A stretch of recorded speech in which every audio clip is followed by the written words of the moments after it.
Okay, music is off.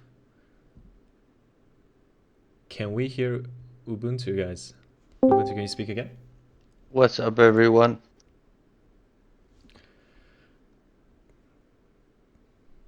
Okay, great. Great. Welcome to our mid-elo bracket opener.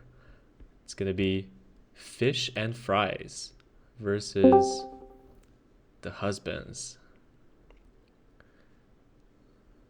Let's pull up the player profiles as everybody requested. Okay, we are gonna be in bracket mid-elo bracket group group B. It's gonna be seed number 1 versus the seed number 2. We have Leothecow, Watermullins, Arrow of My Ways, and today I believe it's only going to be Leo and Mullins playing against Belkross and a fish. Very capable players. And we're going to have Belkross and a fish here for a pre-game interview really quickly. All right, let me just allow them to speak real quick. Keep in mind, for anyone that will have access to speak, you'll have to push the talk. Okay, both of you should be able to speak now. Hello, hello.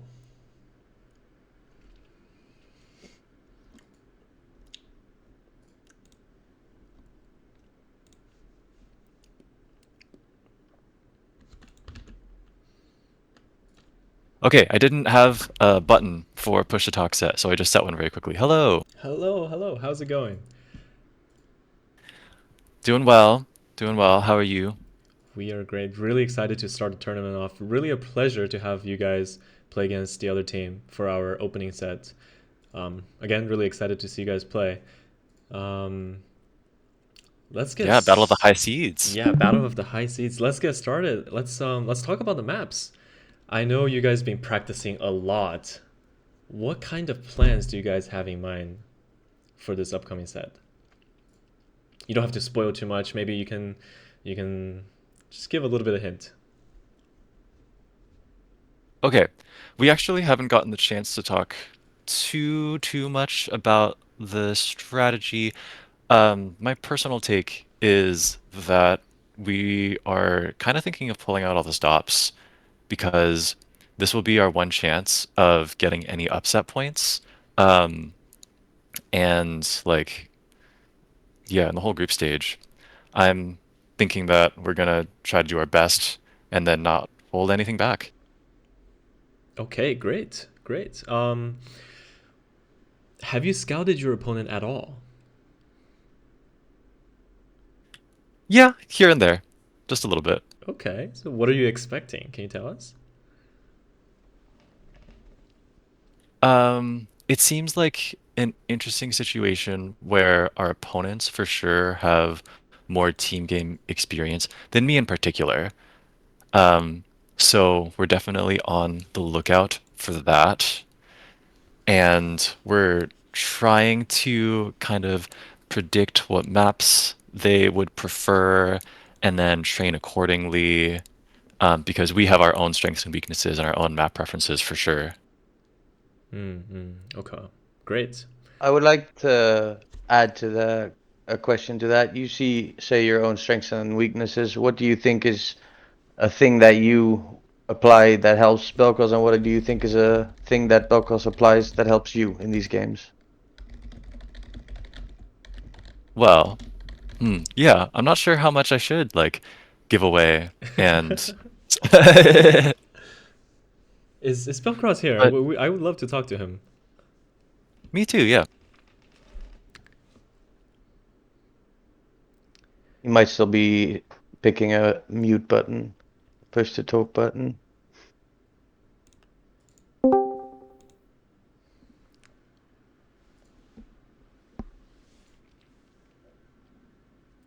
Well, while we wait for Belkross,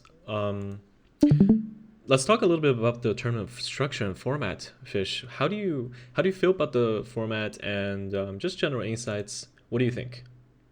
who are you excited to play against? Who are you like? What kind of aspects of the tournament you're most looking towards, looking forward to? Things like that.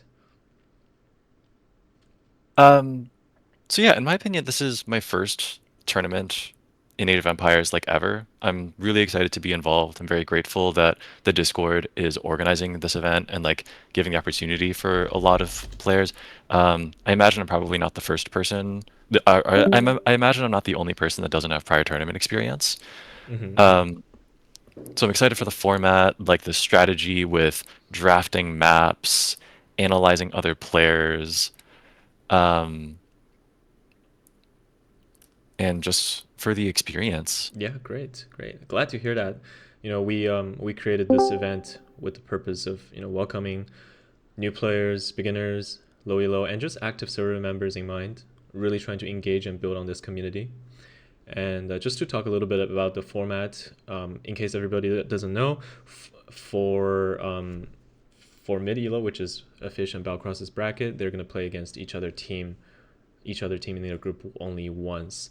Unfortunately, that was not what I intended, but because of the number of teams in the bracket, we had to turn this into a 2 groups of 7 format. For the other brackets, every team will be able to play against every other team in their group 2 times. So that will allow for more strategic planning. For example, if you won the first set, you can't let your guard down because your opponent can scout you out, know what mistakes they've made, come back and perhaps beat you in the second encounter. And if you lost the first set, you can prepare some strategy to counter them in the second encounter. But unfortunately, we can't really do that for the mid elo bracket. But hopefully that's something that I want to implement, or I want to see how much success it gets in the low elo and the beginner bracket, and perhaps I can implement again in the future. Yeah, I think that it does put a significant amount of pressure on these first matchups because, well, in the group stage, you get one shot at each opponent. And that's what you get. That's right. That's right. That's right. Yeah, I mean the top elo bracket is extremely competitive. We have very very capable players like Bimpo, like Rackroll, Silas, even my wife who is participating in the tournament, Zafine. She is a very capable player. Not to mention everybody below, all of them are very, very capable. So I'm really excited to see a lot of these matchups. Again, a lot of these guys know each other for a long time, but we also have a lot of newcomers, a lot of faces that we don't see too often in the server, and we're just really excited to see those matchups and those games happening. Anything to add, Ubuntu? Yeah.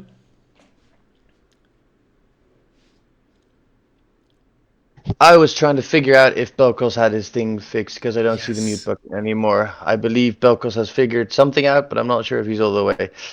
To add, I am looking forward to the 2 different types of format we have for the groups, and that the big group, the biggest elo-wise, only plays each other once. It's a different approach, but we'll see them clash again in the later rounds and see how they adjust accordingly in comparison to the teams that will be playing each other twice in the group stages.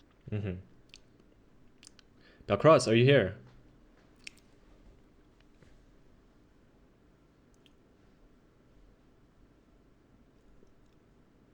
Hello, hello. Looks like not yet, unfortunately. Yeah, I think one of the really interesting things regarding the group stage and elimination stage, in my opinion, is this rule that I saw. I think it was added recently, where the 3 most played maps in the group stage will not be part of the elimination stage. That is correct. That is correct.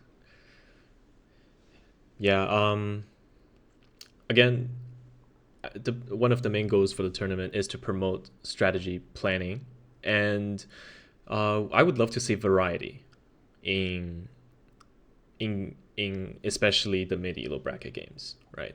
I don't really want to see Cumin Ram push on Arena every single game. I don't want to see the Spanish conks on AC every single game, right? I want to promote variety. I want to promote planning. Therefore, the diversity from the new maps in elimination stage, I think will make the tournament even more interesting than it can be. That was my purpose for adding that rule. Yeah, I think it's a good rule. It's just, I think my history playing Age of Empires up to this point has been pretty hyper specialized for certain formats, which I think is true for most of the people that play ranked. Something like in 1v1s, almost 50% of all 1v1 games are on Arabia. In team games, I saw the statistic. It's something like 40%, maybe 30 to 40% of all team games are played on Arena. So you get a lot of specialists, and diversifying and generalizing can be pretty challenging to pick up that skill set. Yeah, absolutely. So that's been a learning curve for me for sure. What are some maps that you would say perhaps you're looking forward to play the most? Not only just in this set, but in the entire tournament, group stage at least. Because you said you're a Arabia player, right? Yeah, that's been my history and my comfort zone for sure. But I think that I am really curious what other teams in the mid-elo brackets will choose things like migration. Because to my understanding, it's the only map in the group stage with a water component. Mm-hmm. Mm-hmm.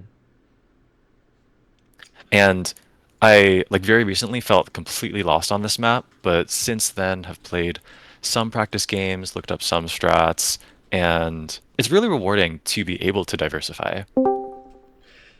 Yeah, well, that's some information leaked. Let's hope let's hope none of your future opponents pick migration against you, or you might just be ready for them. Yeah, maybe it's a trap. Maybe it's Maybe it bait, is you a know? trap. All right, well, We're about to find out. we're about to find out. Looks like we can't really have Belkross talk today. That's really unfortunate, but glad to have you two here. Excited to see you play, and we'll send you off to your tournament VC. Thank you for having us. Yep. Good luck with your game, Fish and Belkross, obviously. All right.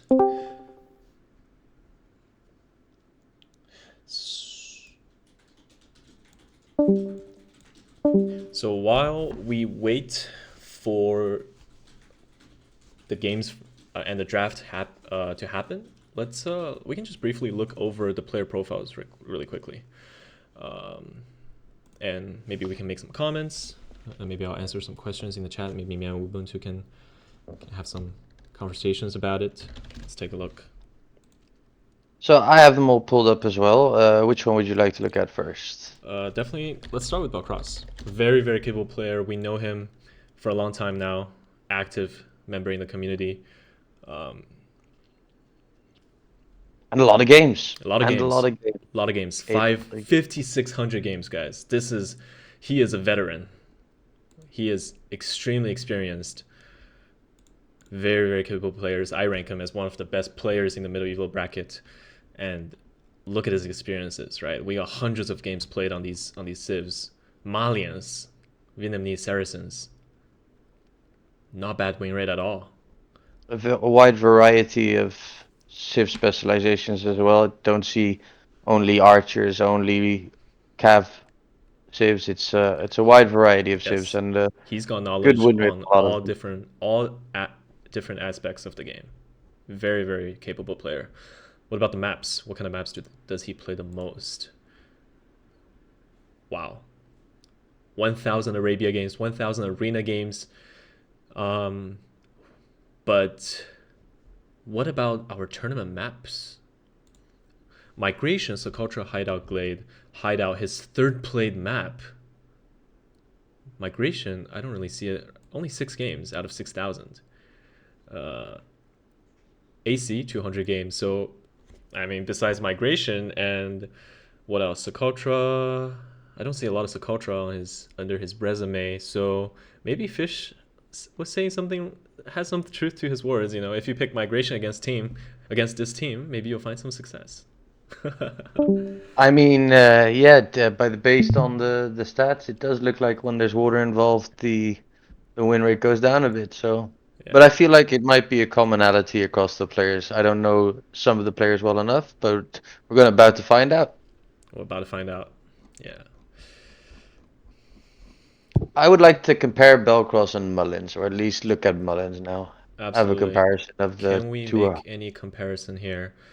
Ooh, I'm not very familiar with this comparison function here. Um,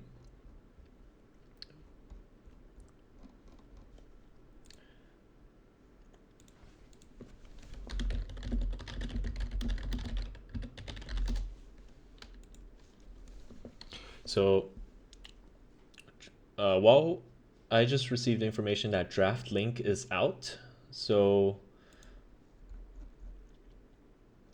let me take a look. And while I create the tournament VCs for the players, sorry guys, quick intermission.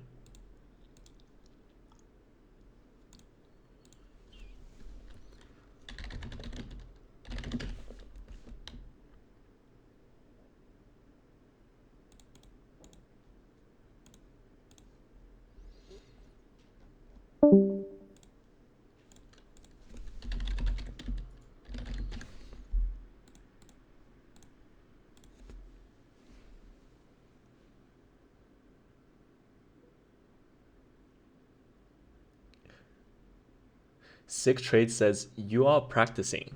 I may be cooked then. I don't know. People have been practicing so much on the server these days. I am shocked. Absolutely shocked.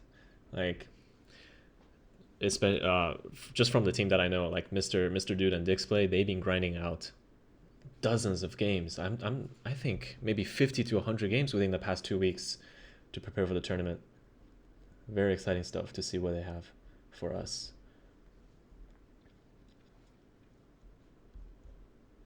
By the way, I asked Belkross to give us some words, seeing as he couldn't speak earlier. He had one message for everyone. Fish has no experience with team games, but he's currently an anchovy, but he's becoming a shark soon. So let's see if we can see that development come to rise in this tournament.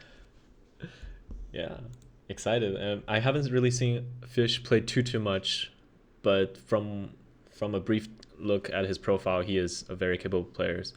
But draft starting, we have the infamous AC Instalock from the Husbens.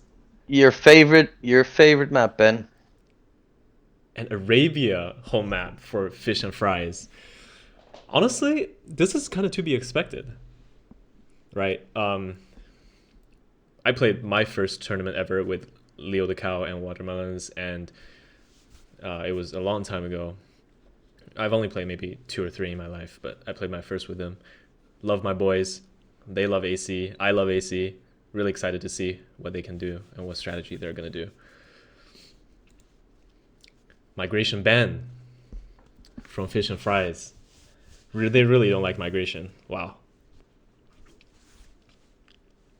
I feel like we're gonna get a lot of migration bans.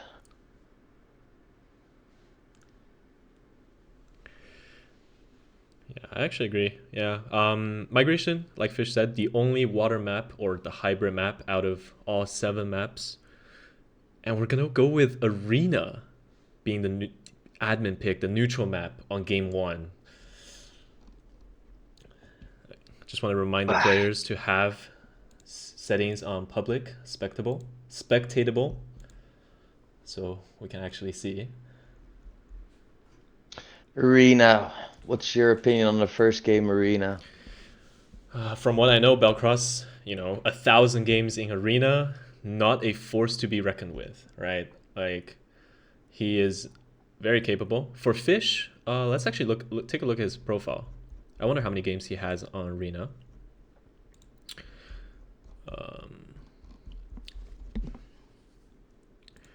This seems to be the 1v1 stats. Let's go to his team game stats. But he said earlier that he's not a very experienced team game player. Only 25 games, slightly below average win rate. And in 1v1, I don't think he has a lot of arena experience either. Compare that with, Leo at Mullins. Let's take a brief look. Scroll down really quickly. Again, this is 1v1 stats. Just gonna go back up.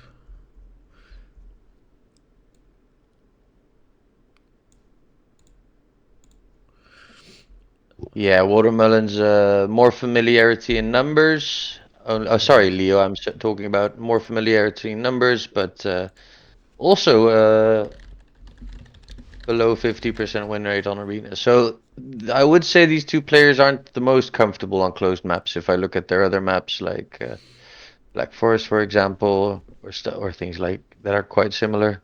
Absolutely. So Mullins and Belkross is gonna be the more experienced players in this matchup. However, because this is a 2v2 format, perhaps the more experienced teammate will be able to provide some, call outs, some directions to the less experienced teammate during these games. And by no means the players with the less experience are bad at arena. They're all very capable players. Very, very excited to see how this turns out. And for everyone who don't know, in the middle elo bracket, each team can actually do one ban per set, respectively. So it's going to be 2 Civ bans in total per set. This is only for mid elo bracket, not for low elo and beginners. And let's see what kind of bans. So I think I know your bias, but which Civ would you like to see banned? I think I know, but I I'm still mean, gonna. one of the biggest reasons why this one Civ ban rule is there is to stop very, very strong strategies that are way easier to execute than to defend against. For example, the Cumin Ram Rush on Arena. It's extremely easy to execute and do, but it's not very. It's way harder to defend against that strategy, right? And I would like to see Cumins banned, but with these players, Mullins and Leo, they love scouting their opponent. From my experience with them, playing with them, Belkross and Fish have Belkross has a lot of tournament experience, and he is also not bad at scouting his opponent as well. So I'm not surprised if we see bans that are not meta civs on certain maps, such as Spanish on AC, such as Cumins on Arena or other civs on Arena. We can definitely see some different bans from the teams as well. Yeah, I agree 100%. I'm curious to see what the outcome is of these bans. Let's hope they lock it in. Absolutely. All right, we have the first ban from Mullins, the Husbens. They decided to ban Ethiopians. Wow. Sounds like an Arabia ban to me. And for Belkross, Fish and Fries, they decided to ban the Spanish. An obvious AC targeted ban. As we all know, the Spanish conks extremely powerful, overpowered on AC. Yeah, you can't see the bans because this was discussed privately in the threads, Mr. Game Blitz. Appreciate the chat though. All right.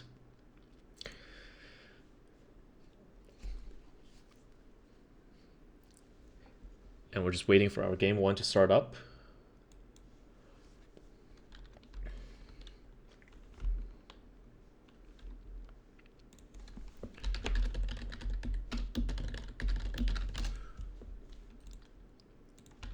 See if I can use incognito here.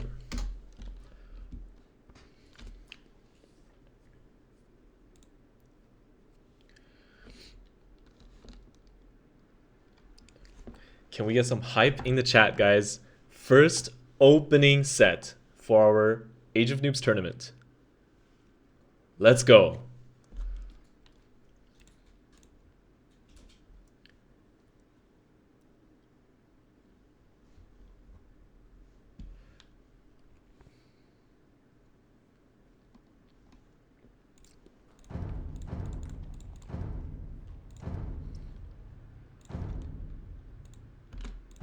Oh.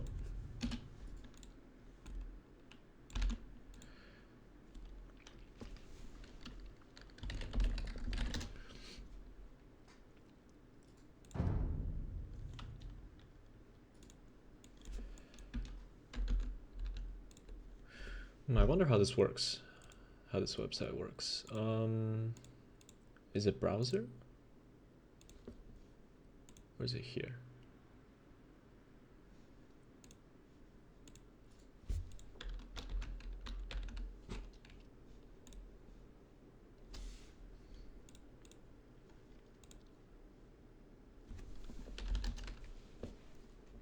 Search player on spec. Picnic says. Let's see.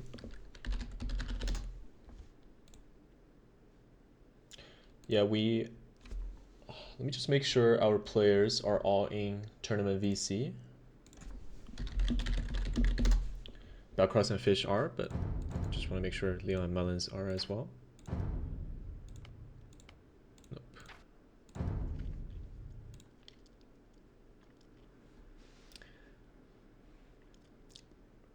Do you have a lot of experience playing with Belkross Ubuntu?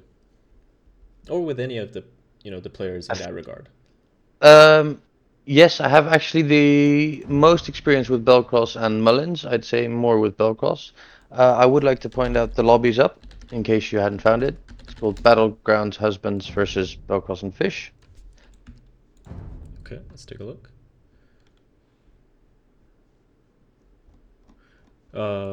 Lobby's up, or did the game start? The game is up. I'm already loading in. All right, great. Let's go in. I'm wait for you to anticipate the civs, but I don't know. I have no clue what kind of civs we're anticipating, but if Cumins is not banned, the Cumin Ram Rush might be prevalent. Might be expected. We'll see. Cumins! all I can say is you're about to find out. We're about to find out. As I turn on my capture H here.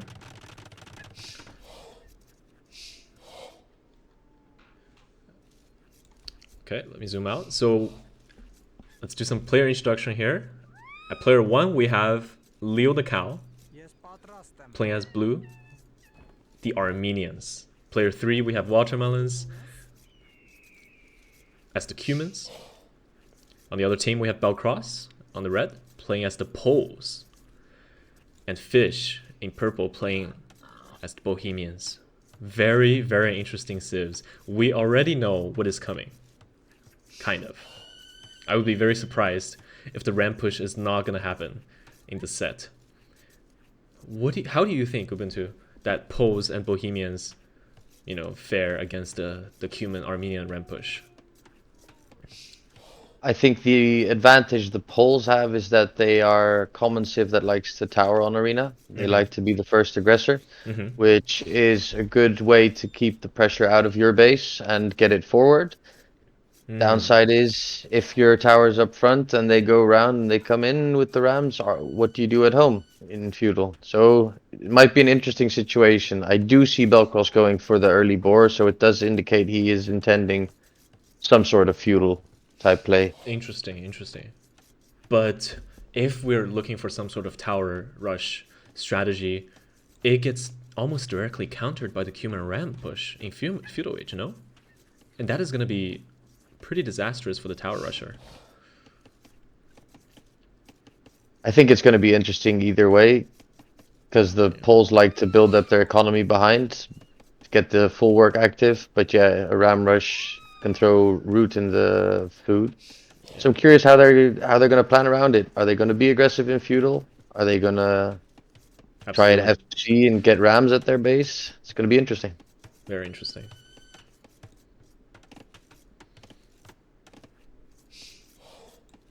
Bohemians, known for one of the best arena civs or closed map civs in that regard. However, the question is, in this particular matchup, is if the Bohemians can really get to that late game for them to thrive. Alright. Wall Dark Age. Maybe we can read some chat. They've spotted Fish's scouts. Scout takes a hit. There's 2 scouts on 1 very soon. Fish has to pull back. Fox says, oh no, the funnel. Fish out here using professional strategy, funneling the chicken. Wow. Will this be proven successful? We'll find out soon. Full work coming down for the pose. Actually getting a red ping, a red signal here.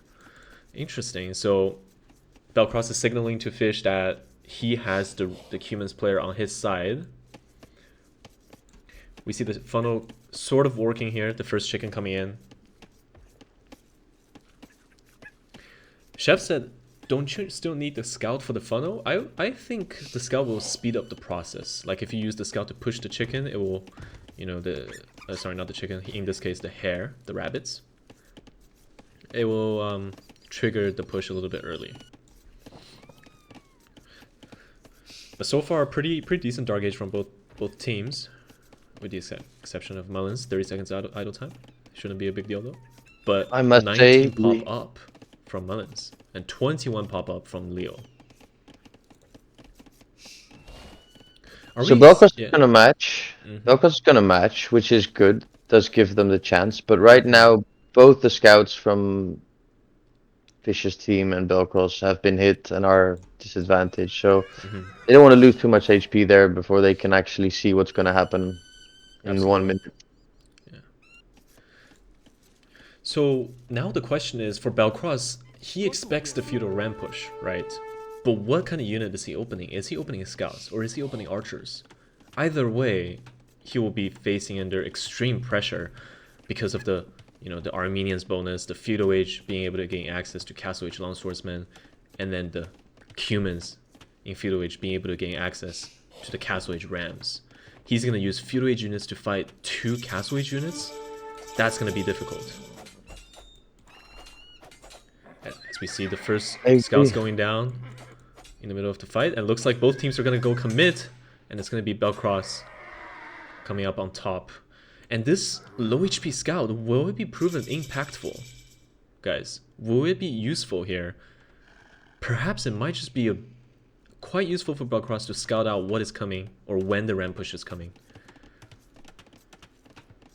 I'm gonna be honest, I'm very impressed by the way they turned around their HP disadvantage. They were down, and they actually switched it into a victory.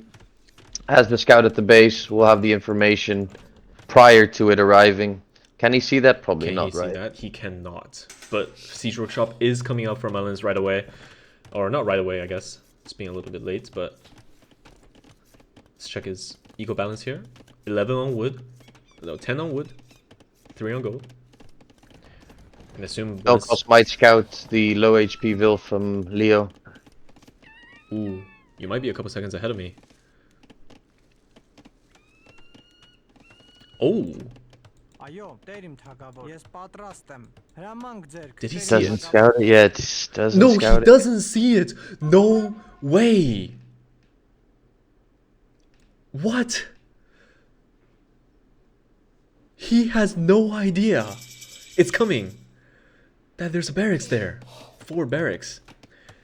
Fast castle from Fish.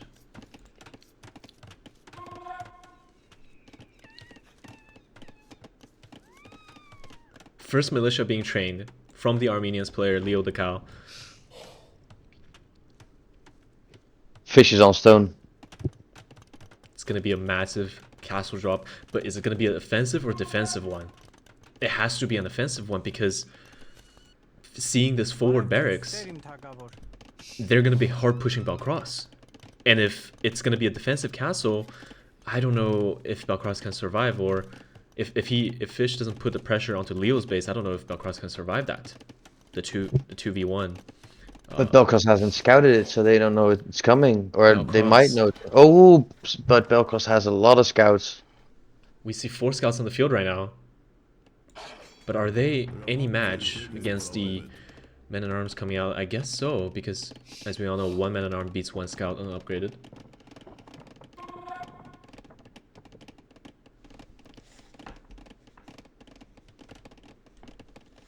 Really smooth build order from Fish so far. Really capable player, as we can see. 1 second of idle time. A almost perfect, what is this, 25 plus 2, losing a scout here. But the first wave of rams coming out with the men-at-arms. 3 rams, that is quite deadly. But Leo, also pre-walling here, kind of anticipating something, to be honest.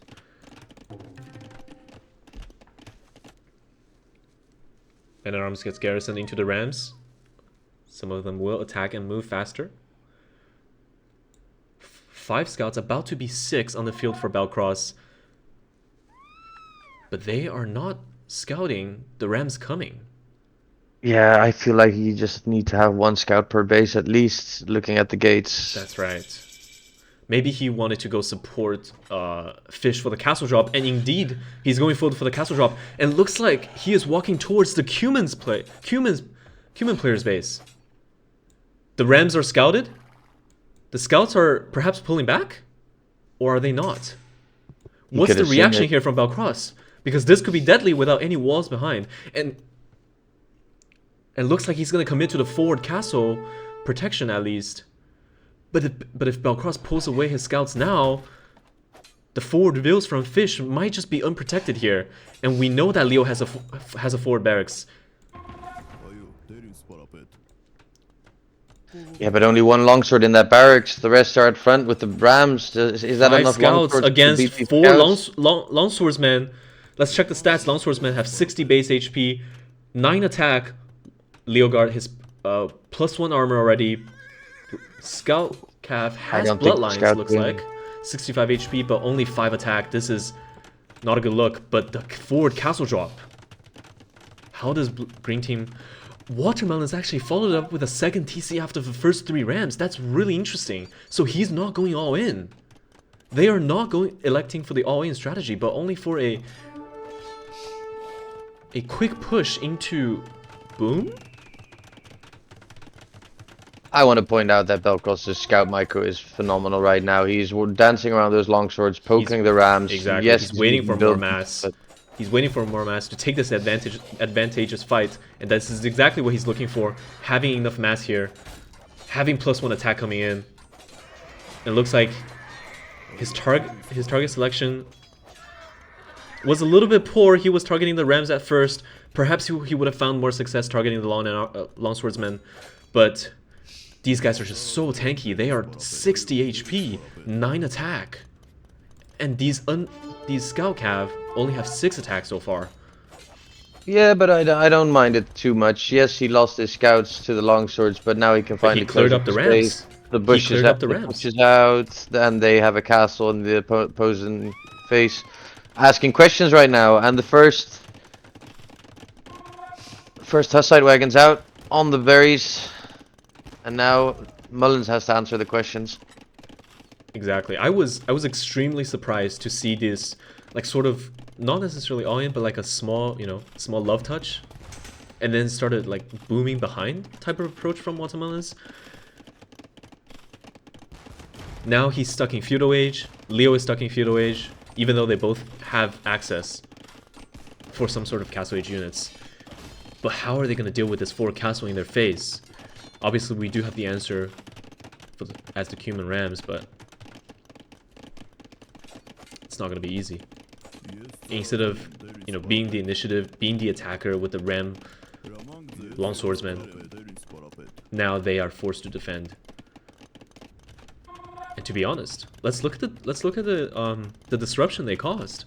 Only 50 seconds of idle time from Belkross here, and no villagers lost. But instead, we have almost 5 minutes worth of idle TC time from Mullins. Perhaps he just did more damage to himself than to his opponents. I think the timing was just off on the Ram and the longswords. I think they didn't have enough longswords to supply the Rams, and therefore it wasn't as threatening as it could have been. I think having either a faster amount of longswords or more Rams. We have these Rams filled with longswords pushing, but Fish already has 1 Mangonel ready to go. This Mangonel will be absolutely crucial in defending this castle from this Ram push. Longswordsman pops out, excuse me. But 1 scored from Fish too. We got all sorts of siege units on the map. And as we all know, Scorps do have some sort of attack bonus against infantry. Mangonel goes down. But 2 Rams also go down. It's a bloodbath. All of Belkross' units go down. And this castle is not safe yet, guys.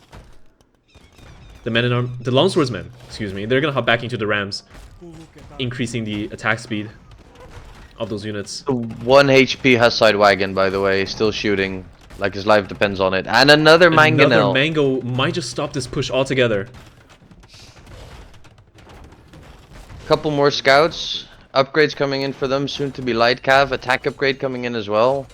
and knight production on the way. I think this is going to be a fight for the castle, but I think they hold it. I think they hold it. You're right. The Scorpion goes down. The Mango might go down. No, it's not going to go down. Another Ram follows suit, but we don't have any long swordsmen in the area. Or I guess they're a little bit out of position to be garrisoned back into the Ram. And now the biggest issue I see is that Fish is dropping his second and third TC. A lot of farms going down. absolutely. I think the numbers are going to shift very fast. Very, very capable player, Fish. As we can see, he's facing all this pressure in the front, but his back home, his eco, is not bad at all with only 23 seconds idle time. This is really, really impressive. He plays at a very high level.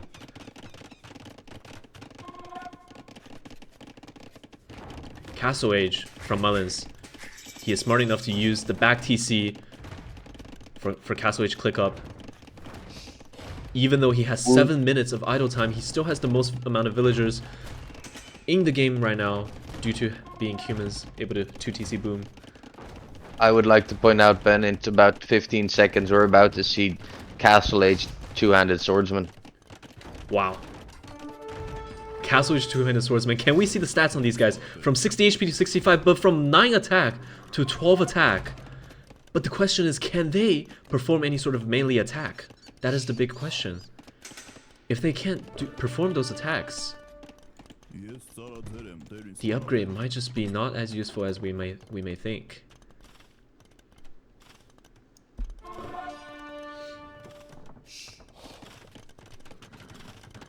Welcome everybody to the stream. We have a lot of people in the watch party. This is the first opening set for the tournament, mid-elo tournament, for Age of Noobs Discord, between team Fish and Fries versus the Husbens. For bracket details, you can always go to #Battlegrounds-info to check players' elos and matchups. And as Belkross decides to go for a 1TC at least, a 1TC approach to stabilize, help Fish stabilize, but looks like they have been stabilized. And it is Fish that's gonna have the most amount of eco, or actually he already has the most amount of eco at this current moment, having 3 TC, while having a forward castle on the Humans player's base. Yeah, I think it's okay to have one person go a lot of army, but I do think the castle could have been a TC and could have added some eco behind because they have map control, they have the pressure. I agree, totally. I think it's an interesting choice from Mullins to go knights though. I feel like they need camels. That's right. We don't really see a lot of land units on the field for the Bohemians player. Perhaps Camel will be a little bit more useful, but we do see the monk response from the Humans player. It is the Zlacza privileges. Any Polish players in the chat maybe helping me with pronunciation, but the Pose unique tech coming in, making their knights cost minus 60% gold. They will be extremely cheap to spam out. First monk coming out. I mean, I'm looking to see this little push by Leo onto Fish's base. He's got nothing at home, guys. This game is not over. Does Fish know about this? He just see it. He just saw it. Is he looking back at home? Let's see the response time. He sees it. He's walling houses. behind, but these houses are not going to be any use against these rams. Very nice. All of the Belkross Knights coming back to defend. But the question is, are the Polish Castle Age Knights able to fight off the Armenians Castle Age? I think they are, but they're already in. But they're already in. If Fish is not careful, these houses are... They stop these rams for like 2 seconds. If Fish is not careful, he might lose a couple TCs here. But the Knights are coming back in. But we also have a dozen more 200 swordsmen coming in. Fully upgraded. This game is not over, guys. A quick switch, target switch from Leothecow. And is Leo gonna go for the army versus army? Or is he gonna go for the villager snipe? I think the correct play is to kill the army here. But a lot of his units are just walking around. What's going on here?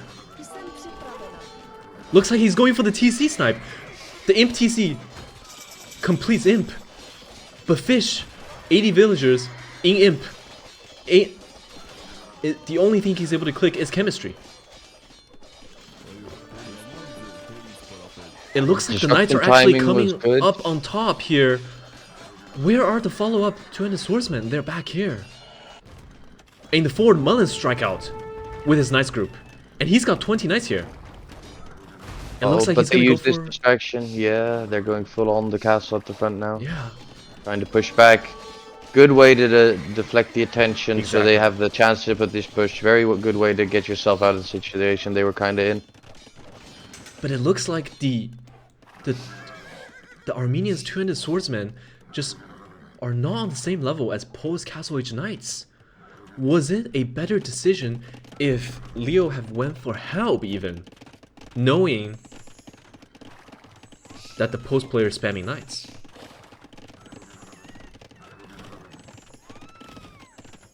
That was an exciting twist, guys. But now we have 5 Rands coming in from Mullins and 16 knights. Has +2 armor and 10 or so two-handed swordsmen. Mullins, that's not a great trade right now. If Belkross sees this, he can win this fight.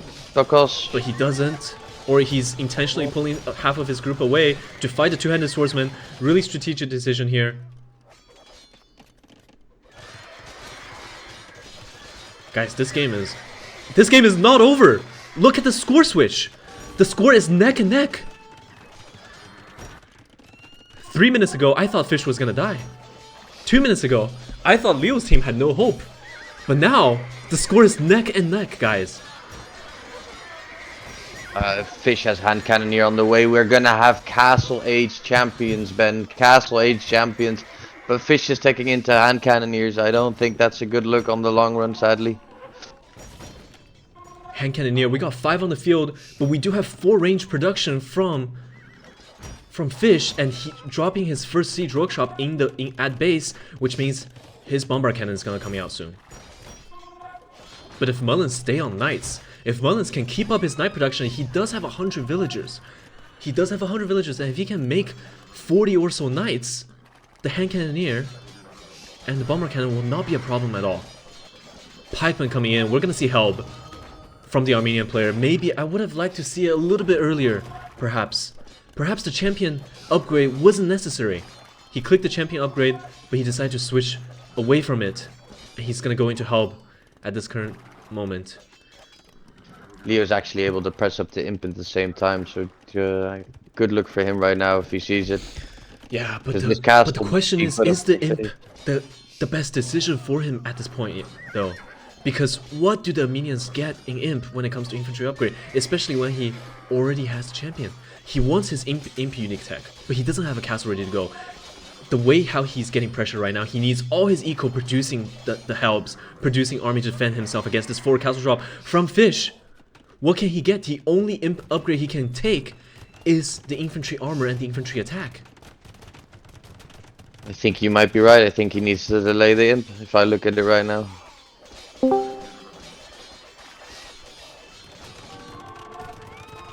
And guys, this second Cuman castle,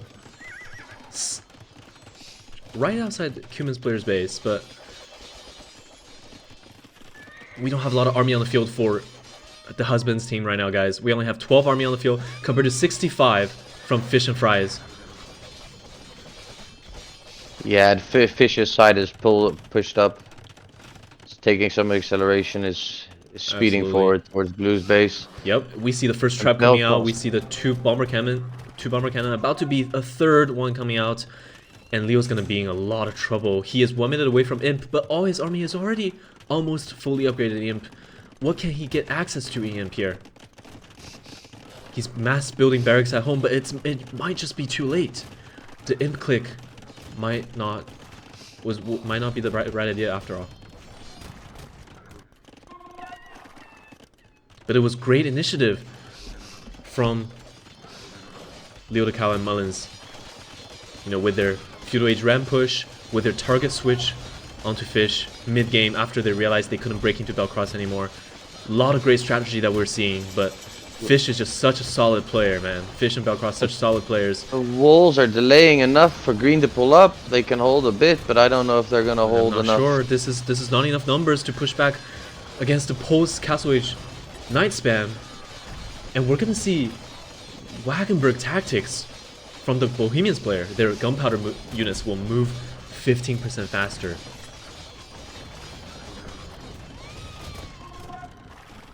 Mullins being Castle Age units against Castle Age units, but we have Imperial Age hand cannoneers in the back, pumping out damage.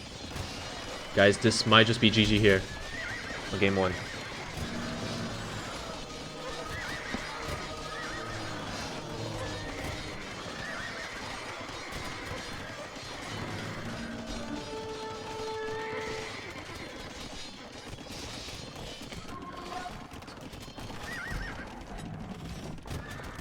Wow.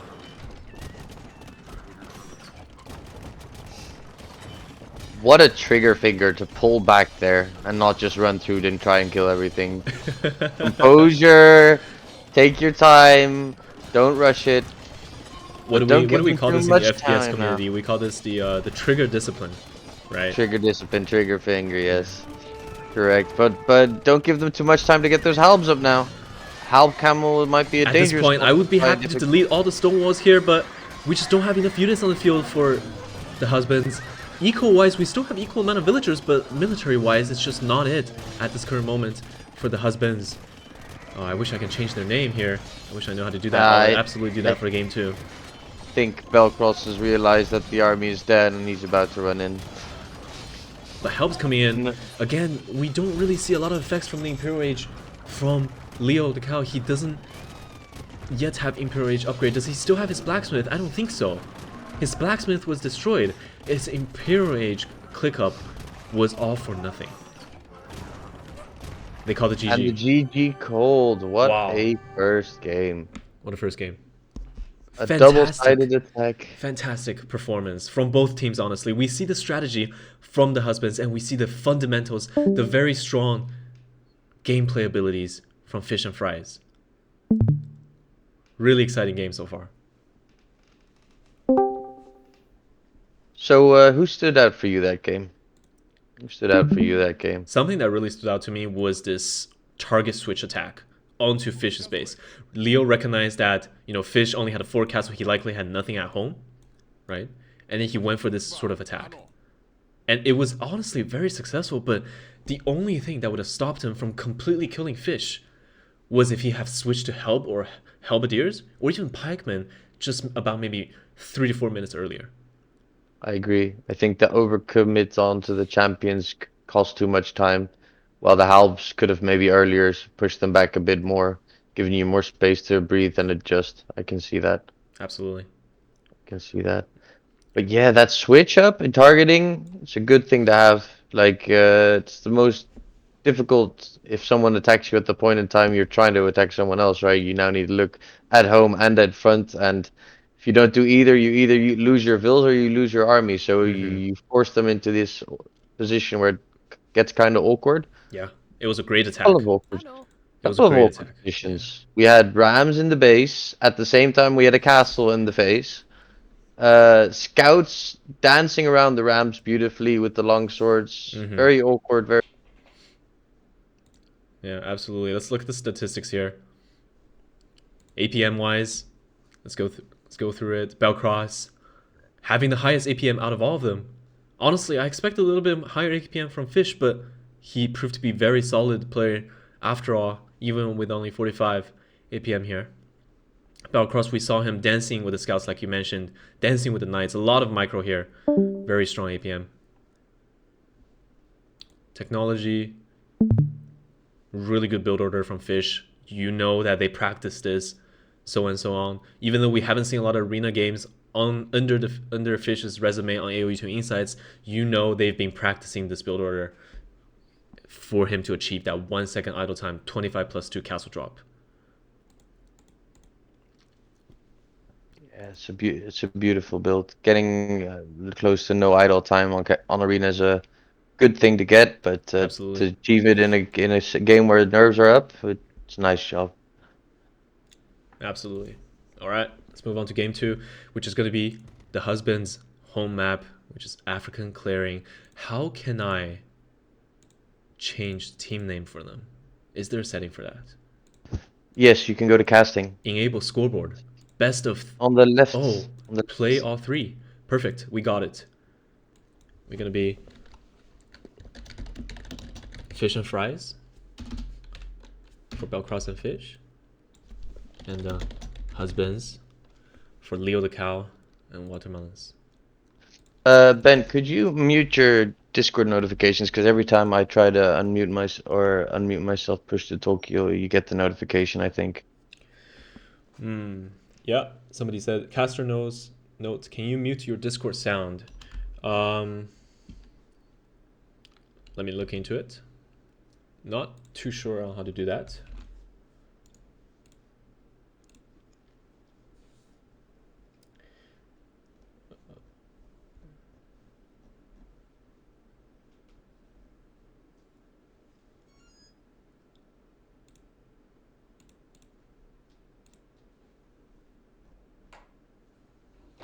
Okay, I think I found it. Viewer join, viewer leave. Activity start, activity end.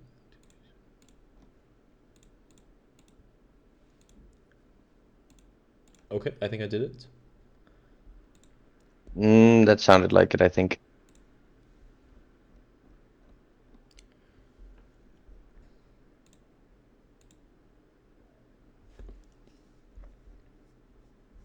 No, I think it's still stuck on it, sadly.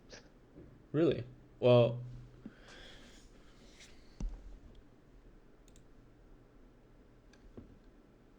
can you hear anything from my Discord?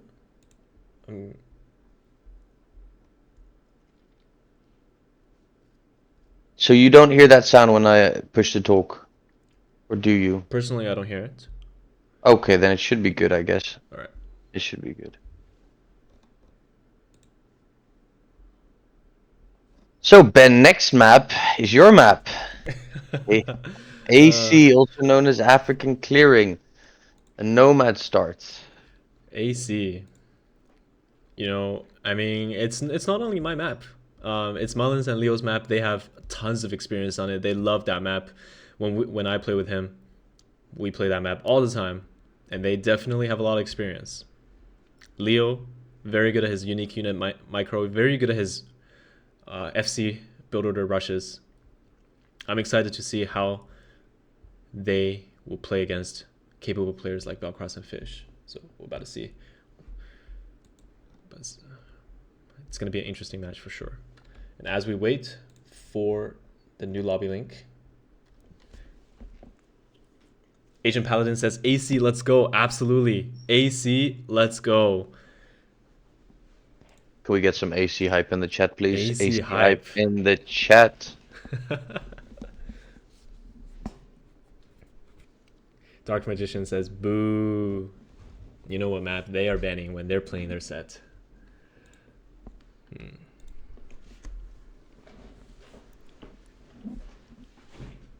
Squiddles is in the chat. What's up, Squiddles?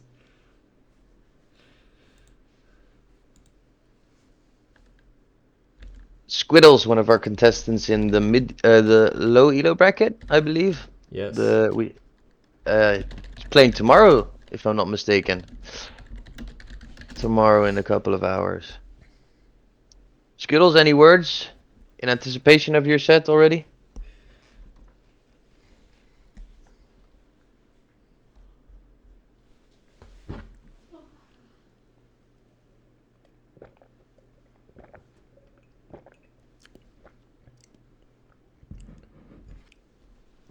Squiddles says, against Fox, exciting games. Yes, we have Squiddles and Bergie Boy against Fairytale Fox and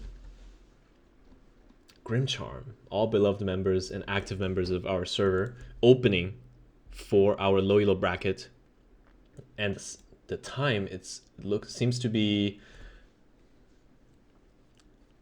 February 3rd on Tuesday at 1 a.m. GMT. That's going to be afternoon in the East Coast time, I believe. Exciting stuff. Unfortunately, that's going to be 3 a.m. for me, so no casting from me. But if anybody else is interested in casting that set, definitely let me know. ASDF Hoon says, "Go fish and fries." Fish and fries are delicious and perfectly seasoned. They cannot be stopped. I agree. Fish and fries looking unstoppable right now. What a quote to add to this team's resume.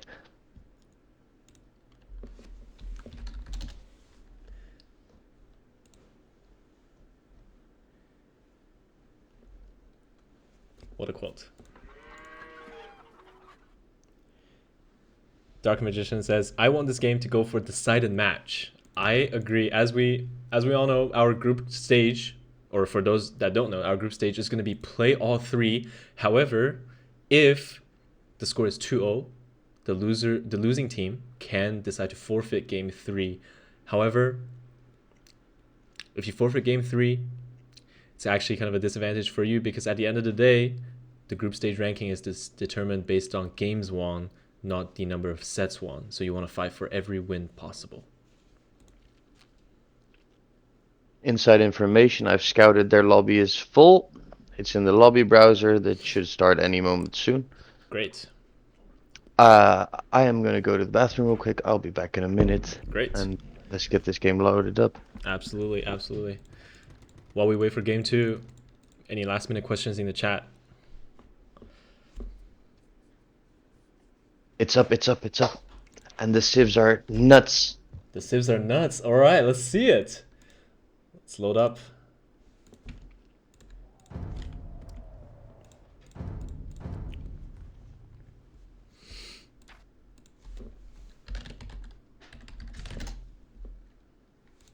All right.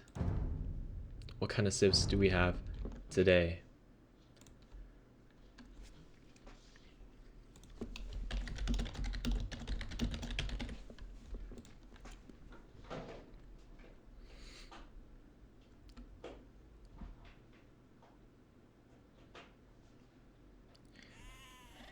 Again, we have such an iconic map from our server, Age of Noobs. We love this map in our Discord server. We play this all the time, and we have Berbers and Vietnamese for fish and fries. We have Belkross playing the Berbers in color number 2, Fish playing as the Vietnamese in player number 6, player color 6, Leothecow playing Mongols, and Mullins playing the Huns in color 3.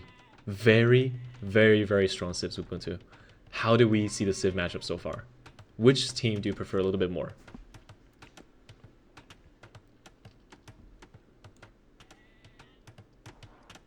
Oh, looks like he is AFK, but I guess I'll just provide a couple of my thoughts here. Berbers, absolutely best Mongol counter. They got everything to counter the Mongols. They got the Genitors to counter the CA and the Mengadai. They got the camels, the cheaper camels, to counter the Steppe Lancer and the Knights. Berbers is just the ultimate Mongol counter. And they're such a great team game civ as well, because they have the ability to allow their teammates in team games to produce Genitors, which is a mounted skirmisher that specializes against cavalry archer, against any archers. They have high pierce armor, and against Mongols and Huns, who are specialized CA civs, the Berbers pick is absolutely fantastic. Yeah, so I think Berbers might be the best pick they have here for sure. Absolutely. Counters most of the core play. Absolutely. Feel like Mullins and Leo should recognize that they need to be aggressive and they need to get an advantage, because once the Berber player is active and at that level, it's hard to stop for them. Yeah. Berbers, one of the weaknesses, right, is it being a little bit slower civ. It doesn't have a great eco bonus. It doesn't have a great early game bonus. Things only come in, besides the Vil moving faster, bonuses only come in Castle Age. And their units mostly are more effective in Castle Age. Genitors, Knights, staple units.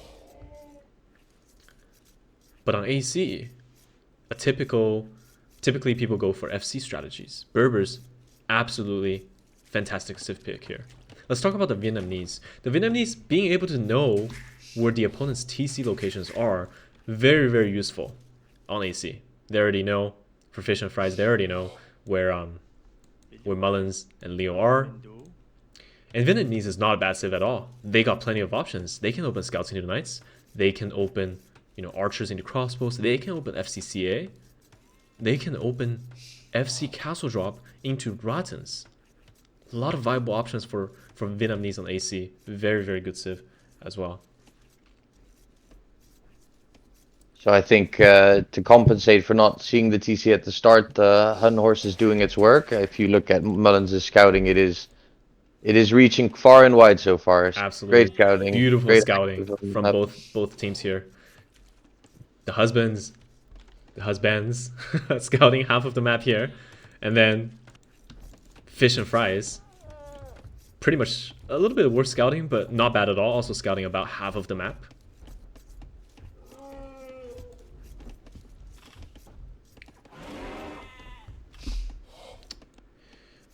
Beautiful, beautiful scouting. And we see a little bit of idle time from Fish, possibly coming from his lack of experience on AC. But I wonder if he has practiced AC in secret that we don't know anything about. Loom coming in from Mullins, possibly because he's getting housed. I think practice in general is not the thing we need to worry about for this team. They have been active and ready every time. Belkross and Fish have always playing, always trying to find a duo partner to play against. So I think they've been doing their best to improve on things they felt less prepared for. Yep.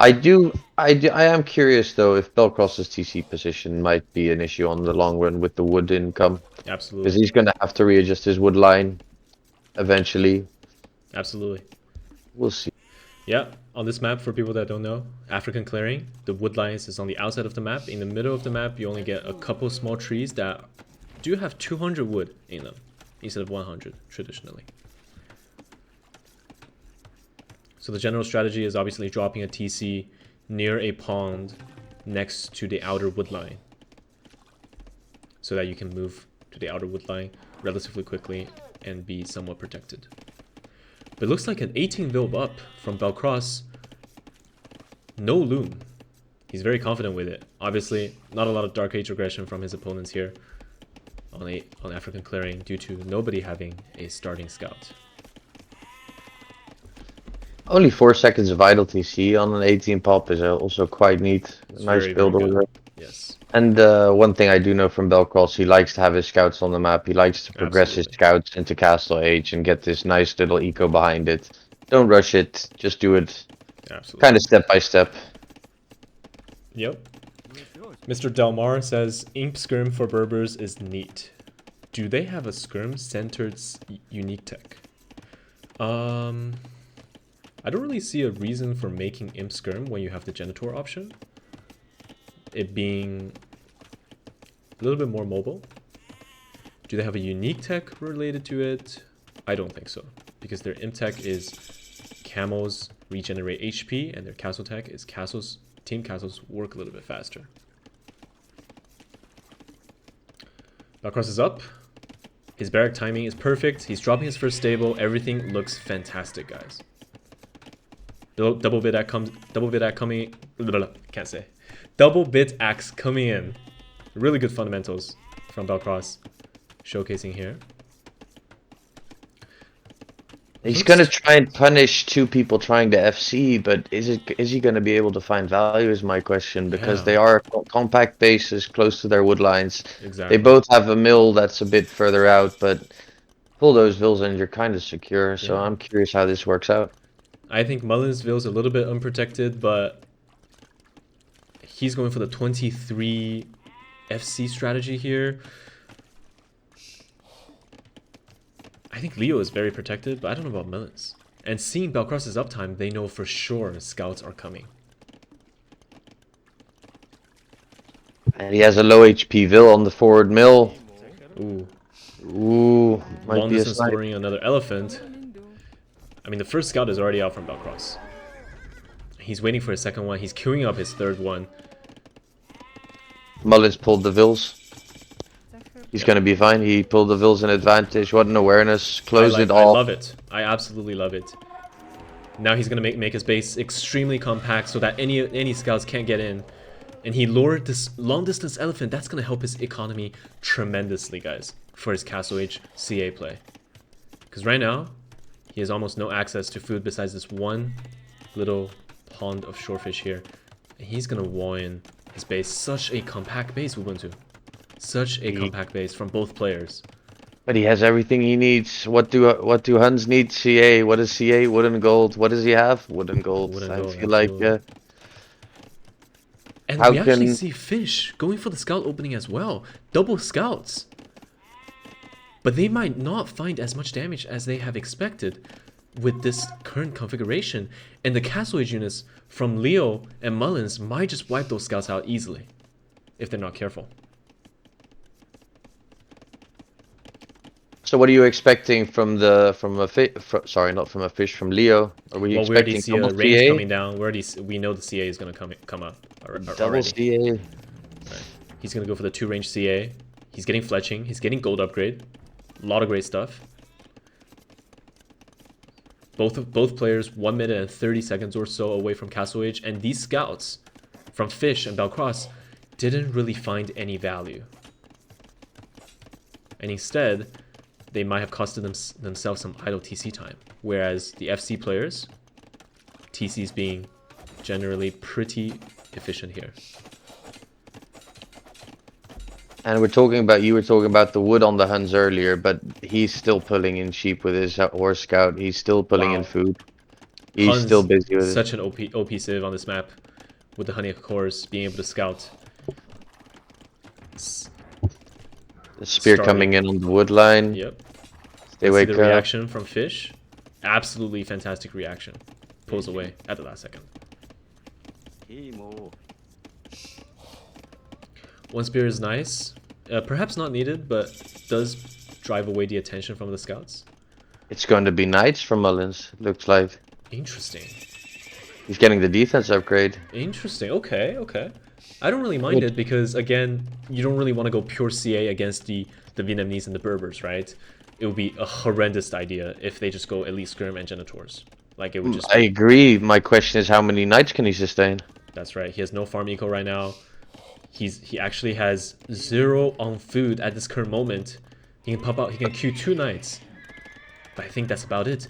And it's gonna be a 2 TC, 2 range CA opening from Leothecow. I can agree with it, just because you're up so much earlier, and if you can't produce, but you can't lose but the building the fish. TC. The Fish finds his vills up here building TCs. Yeah, the spear needs to be there. You have the spear, it should be there. Now the scouts are gonna run over. Are they gonna deny it? It looks like it. Oh no. Oh no. Great awareness from Fish picking up this TC building here. Wow. This is already really, really bad for the Husbands. Yeah, I feel like it's doable, but you need to have that spear there if you want to do it. You need to have some sort of army there to protect. Mullins dropping 2 TCs. Really interesting. They are going for some greedy plays, guys. FC I don't see into Mullins sustain boom? it though. I don't see Mullins sustain it though. Yeah, he has nobody on food after this fish gets depleted. If he would have dropped them on the food, I would have seen it slightly, but no food income. It's going to be a big amount of idle TC time coming in very soon for Mullins. Looks like he's going to try to go for some sort of counter attack here with his 3 knights, 4 knights actually, with +1 armor. Can he find any damage? Maybe not, because Belkross already have camels on the way. Wow. Yeah, amazing timing for those camels right when you hit castle, and it's the only answer right now, right? Like, yes, the CA can kite them, but in general the camels do fairly well if they catch up, do enough damage, and the knights, great to hold off, and a TC from Belkross. So instead of the long 1 TC play, he's decided to drop one right away. Interesting. So far, great reaction, great game plan from Belkross' team so far. Fish and Fries, really, really well played. Leo losing 6 vills I would have expected a little bit more, but 6 vills is still very significant. Fish with great awareness again, saving his vills on the bottom mill at near the ponds from those Great, knights. He pulling lost away. one, but he minimized his damage. Mullins having 3 eco kills so far. That's not terrible. Vill count 5 under for the Husbands. Fish and Fries 5 vills up. Can he find any damage here? The camels are going to be chasing the knights here. But the CA. Azul. From Leo. Can he find any damage? And we're actually going to see crossbow transition from the Vietnamese. I don't hate it, but I also might just prefer CA a little bit better from the Vietnamese, simply because crossbow might just be a little bit too slow for my taste on this map. He is on the completely opposite side of his opponents. Belkross is going to be hovering over the map and you're going to be walking. It's not the ideal situation. I think the Vietnamese CA would have added a great bit behind those camels. Absolutely.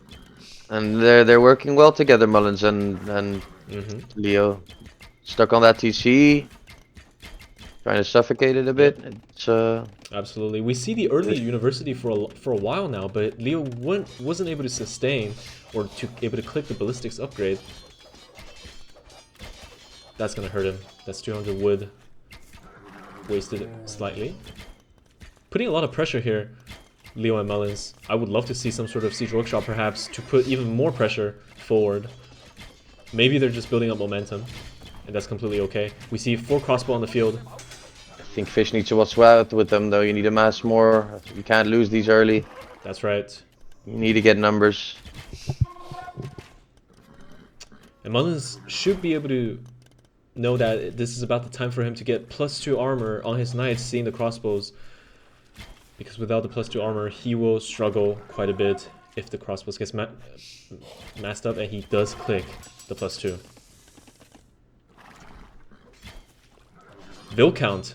It's the husband pulling ahead. 89 vills. The early TCs have put some work in. I must say I'm impressed by the way Mullins has adjusted. I thought he'd have a lot more minutes of idle TC, seeing as his food count was very low when he dropped them, but way to adjust while keeping night production active, by the way. Yeah, he kept night number up. And being this aggressive onto Belkross' starting TC actually forced him to idle his TC for a long time. Look at his idle TC time here. Right?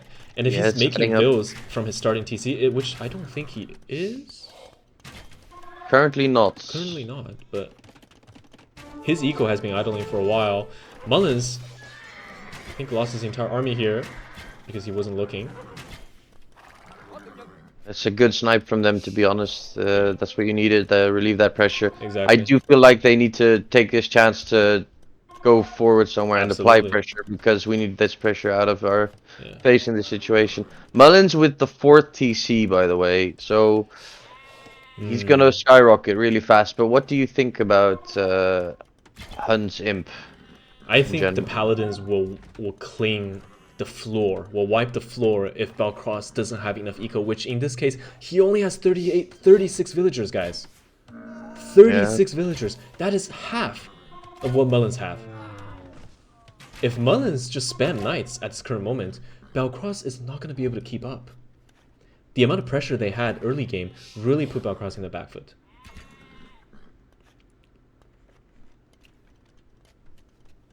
I'd usually say they're doing well to keep the Berbers player down. The only thing I do see is that Vietnamese has one of the better late game. Yeah, great late game in my opinion. You've got so much variety. But again, the crossbow opening, again, not my favorite. Look how slow he is right here, right? His crossbow are really strong against the CA, but CA can just run away, right? Yeah. If he wants to attack, he has to walk all the way to his opponent's base, and his army can just kind of just chilling here. I wouldn't mind it if we had more TCs. We're not booming. None of us is dropping TCs. None of us is expanding eco. Where we went from 10 disparity to almost 30 to 40 now. We're kind of losing track of the eco. Yeah. So we need to either make something happen with this army or set up some eco. But again, we can see Fish playing at a really high level. He's, his TC idle time on 1 TC, very, very low. Very surprised. I used to think he's a 1350 level player. Maybe after this set, my opinion on him will definitely change. Can he stop this castle? Is this going to be a doubt castle? No, it's not. I think that goes up. Yeah, I think Belkross needs to pay attention not to lose too many numbers here. Because Mullins is going to look to go forward off that if he gets an advantage here. Yep. Mullins getting his +1 attack. He already has +2 armor. Again, 90 villagers. That's a lot. That is almost more than both of Fish and Fry's players combined. Almost. Ballistics is in. My one problem currently with Fish's eco is the amount of farms he has. It's not enough to look to go do anything. Right, he's only got 10. To the next step. That's not even enough to sustain 2 TC production. But for Leo, on the other hand, he never had bloodlines this entire time. That definitely hurt him to a certain degree. But when like you're definitely right, when it comes to economy, it's the Husbens that's gonna pull ahead. We see the Vil differential going from 10 Vils to 20 to 30 and now to 45. The late game, Husbens will gonna have a really big advantage right here. We actually see Bodkin from Mullins. Is he going for a CA transition? No, he just wants Bodkin for his castles and for his TCs. That's totally reasonable. Looks like he's just want to chill. He's not going for like an all-in style. This game has been decently low death count, kill death count so far. Looks like they want to go for this engagement. Fish has a really good choke point here. Mullins is forced to pull away.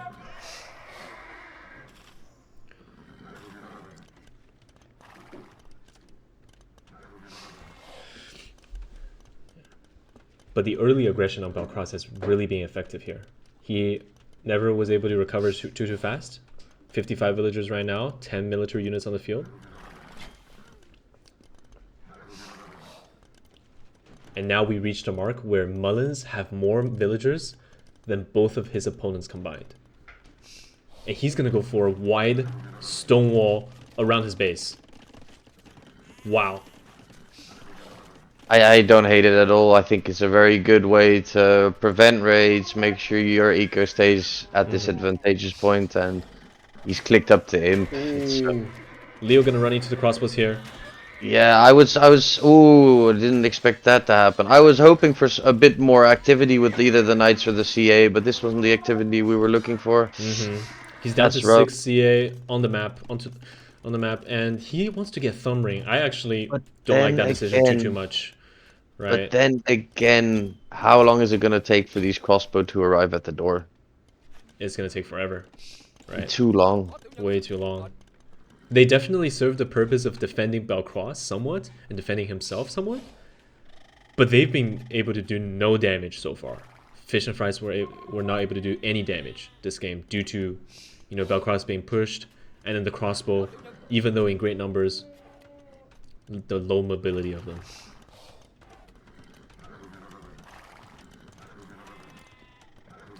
I wonder if Leo's going to stay on CA after losing his entire mass. He might. CA does soft counter the camos after all. I would suggest maintaining those. It's less investment for you. You can transition later or like improve them in input if you get there. And you have your Imperial Paladin frontline coming. You don't want to switch that up last second, I feel like. Absolutely. 40 seconds away from Imp. Mullins getting Ballistics, a really good tech, even though he doesn't necessarily need it. And I think Fish's team, Fish and Fries, will be very surprised when they see this Imp timing come in. And Mullins is being very smart with it. He's massing, he's not going for any engagements. And a forward castle, not necessarily forward, but a defensive castle to defend Belkross here from Fish. Imp comes in. Do you finish this castle if you see the Imp? I think you have to. I don't know if you don't sack this TC. There's 5 villagers there in a TC. Use it to delay, fortify the backside, and sack it while you're able to get the Imp yourself. I didn't realize his villagers were so far away. Yeah, maybe he just had to drop it behind. Because Yeah. by the time these villagers get there, +4 armor and Cavalier will be coming in. Trebs are on the way. Fish still hasn't clicked up yet. He lacked the buildings to click up. Oh no. He has the resources, but he weren't able to click up due to no buildings. It's not looking good for Fish and Fries, guys. Cavalier is in, +4 armor is in. Is Mullins gonna wait for Paladin? Or is he gonna start going in? He has 62 on food. This is a really strong economy. Belkross sending one camel in to scout his opponent, to check what's going on. I think Mullins is giving them too much time. Is he gonna wait for Paladin? What do you think, Ubuntu? I think once Paladin in, there's nothing they can do to stop it anymore. There's too much time. The Paladin are going to be out on the map that even 60 camels wouldn't do anything anymore.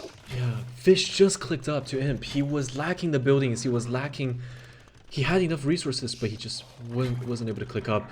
This will be proven to be disastrous for him. Because by the time he gets to Imp, Paladin will be in for a minute and a half for Mullins. At least.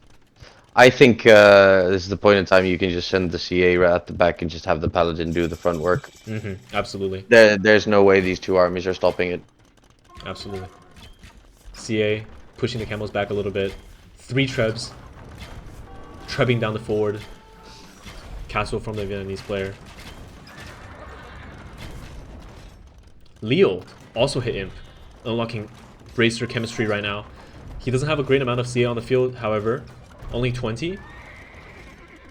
But if he can get the CA into his opponent's base and start raiding, it will be proven very, very effective. Paladin upgrade is in, guys. +4 attack is in. Conscription is coming in. These are fully upgraded Hun's Paladin against Castle Age units on the field. Even though Fish and Fries has more military, these Paladins can wipe out every single unit and maybe only lose like 5. Yeah, this is the moment you need to just bully them. Just go for it. You don't stop. Even if it looks like they have massive numbers, the Paladin will absolutely wreck everything. Yeah, and Belkross recognizes that. He needs to give up this front position. Fish recognizes And that this he's is that giving up this castle I position. wanted to see earlier. This that castle, yeah, we wanted. exactly. This castle needs to be earlier. You have 4 trebuchets gonna be in your face very soon. These paladins need to give up on this TC. This TC means nothing for Fish and Fries. They need to go deep into Fish's eco. The most ideal time to attack Fish is right before he hits Imp. Heavy CA Paladin. Heavy CA is in, Chemistry is in, Bracer is in. These are fully upgraded Imp units against Castle Age crossbows. Fish needs to pull these crossbows away before he gets those Imp upgrades. Can he do that? More Paladins coming in hot. We're gonna see guilds. Mullins is 190 pop, 195 pop. This castle goes down from the 4 trebs. There's just gonna be, it's just a constant streams of Paladin. They're gonna finish up all those crossbows Fish has been massing this entire game. They just received Arbalester and Bracer upgrade, but it's just too late. Heavy CA doing the work as well. Where are these 4 trebs going? They're going to take down this castle from the Vietnamese, and Fish's base is fully open from that point. Absolutely And the GG gets bold. incredible strategy macro game from the Husbens. GG all play from the Fish and Fries. What a game. So, double aggressive feudal against double fast castle. An interesting start. Personally, this might come down to perhaps a lack of experience from Fish's part, where he elected to go for the scout rush when he is so far away from his opponent. I can totally see Belkross going for the scout rush and one player on his team going for some sort of feudal age pressure. But I think the Vietnamese scouts, they shouldn't have done much. In reality, they did a lot. They killed 6 villagers from Leo, but they shouldn't have done more than that. I feel like a map like this, where you've scouted your opponent, isn't close. If you've got one person going for it, fine, but you need to prepare the second one to be able to get in castle fast, because you know these castle age strategies are very strong on AC. albeit CA, albeit a castle drop, albeit siege monks. There's a lot of strategies that just are very obtainable once you hit castle age that are scary. And I feel like one person scouts the other castle age would have been a better approach for them. Would have had something to put behind the scouts and still have Absolutely. this pressure work Absolutely. I would have together. loved to see the FCCA approach from Vietnamese player from Fish. But instead, the scouting the crossbow wasn't very effective this game. We could have gone scout janitor even from the Vietnamese player. We Exactly. could have gone janitor. Exactly. We could have had that, and I think it would have been a better comp for them as well. The Camel's janitor would have held off a lot of pressure for very long. Absolutely. And it's cheaper than Knight CA. It's easier to obtain. I think food was a big issue for them. I think farms weren't down soon enough in comparison to. I thought Watermullins had no food. I blinked twice. He had 25 farms. You know, so Yeah. you get the food down is something that was lacking a bit from our fish and fries team. But you know, I'm curious to see the third game. They both have some very interesting play styles in comparison to each other. The one likes to boom more, the one likes to aggress more. And they're very good at interchanging states of the game. So like you'll have the fish and fries pressuring, and then all of a sudden the pressure gets relieved, and they go for it again, and then they it's nice interchange in the gameplay so far. Absolutely. Mullins ending the game with 100 kills and 23 losses. Very powerful units, Huns Paladins. Very high tempo civ as well. While we wait for game 3. Well, yeah, they're a high tempo civ, but if you look at the way Mullins treated them, he paced them well. I feel like he didn't overcommit, didn't lose numbers, and except for like one time at the south. But further than that, they kept the focus of their attack nice and combined. Didn't overcommit, didn't overstep, just waited for the imp spike. Very patient, very calm and collected.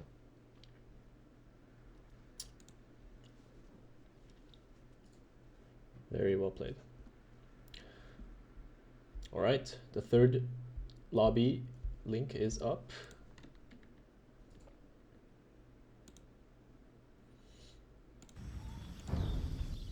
And the third will be Fish and Fries' home map, which is Arabia. Belkross have more than 1,000 games on Arabia played. Fish, as we heard from him, he is a very specialized Arabia player. It's going to be a very, very strong performance that I assume that we're going to see from both teams.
I wonder if we can do some sort of gamba in our Twitch chat. Maybe people can use their channel points. You know, I've seen that on other Twitch channels before, but I'm not sure how to do it myself. I am not a Twitch streamer, so I do not know, but I would advise you to put the full lobbies tab off and then refresh, because I found the game and We found it. we are in. All right. Game 3, the deciding match of this set. And we have... Oh, it's going to be interesting. Wow. Can't wait, can't wait. Let's take a look. Right. I'm going to grab a beverage real quick, but you talk about your favorite civ in the game real quick when you're in. Oh, we actually see 2 Magyar picks. Let's take a look. In the blue, we have Leothecow playing the Vietnamese. Mullins playing the Magyars in the green. Fish playing the Mayans in the purple color. And Belkross playing the Magyars in the red. Very, very meta sips from both players, both teams as well. Don't really have a favored team matchup so far. Dark Magician said, we don't have channel points. Might need to be affiliated from Squiddos. Yeah. Okay, that's unfortunate. Oh, what are we looking at? We're looking at early laming from Leothecow. Can he find anything here?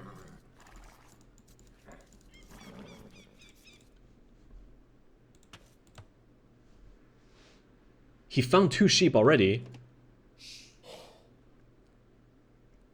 Can he find the boars? The boars are relatively on the other side of Belkross's base, but these 2 sheep will prove to be slightly more advantageous for Leothecow. And Using that Vietnamese information. Yeah, and looks like he's pretty satisfied with it. He's going to go back to his base and start scouting.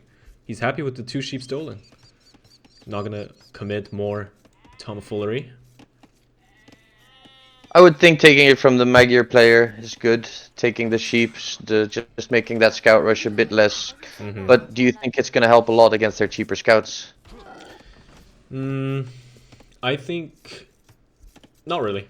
I think the 2 sheep will not be too big of a problem for Belkross.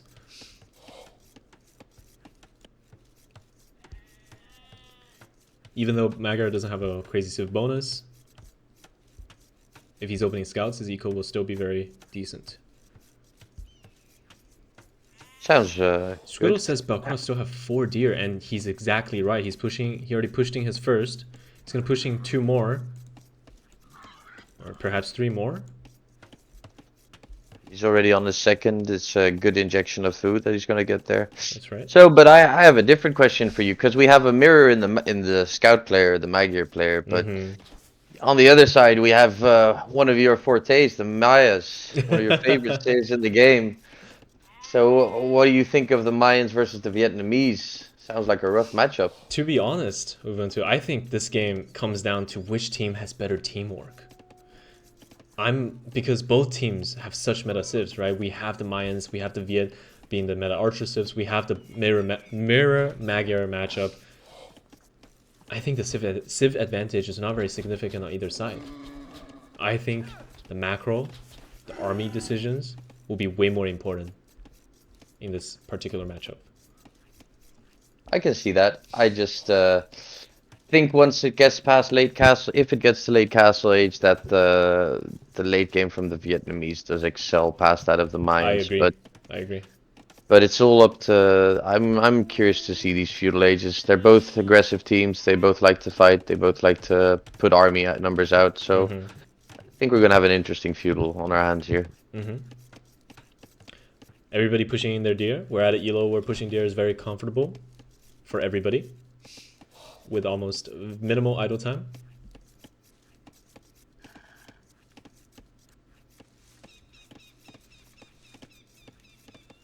And a little bit surprising to see 4 fills on berries for the Mayans player.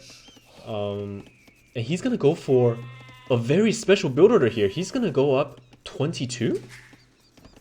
What are we expecting? For fish, 22 pop Mayans click up? That is definitely a little bit late for a typical Arabia Feudal Age Archer opening. Don't really fancy Fish's map either. His gold is forward, decently open on the backside. Very interesting. I think this decision will be decently impactful in early Feudal Age for Fish and Fries. So I think all his goals, like you said, are in a bad spot. I don't see him setting up for 3 ranges. Is it going to be a double range opening, and is it going to be enough? I mean, 22 pop, double range. I think the timing will be slightly slower than sorry, not Leothecow. Yeah, it is Leothecow. Yeah, he's gonna be a little bit slower than Leothecow's timing, but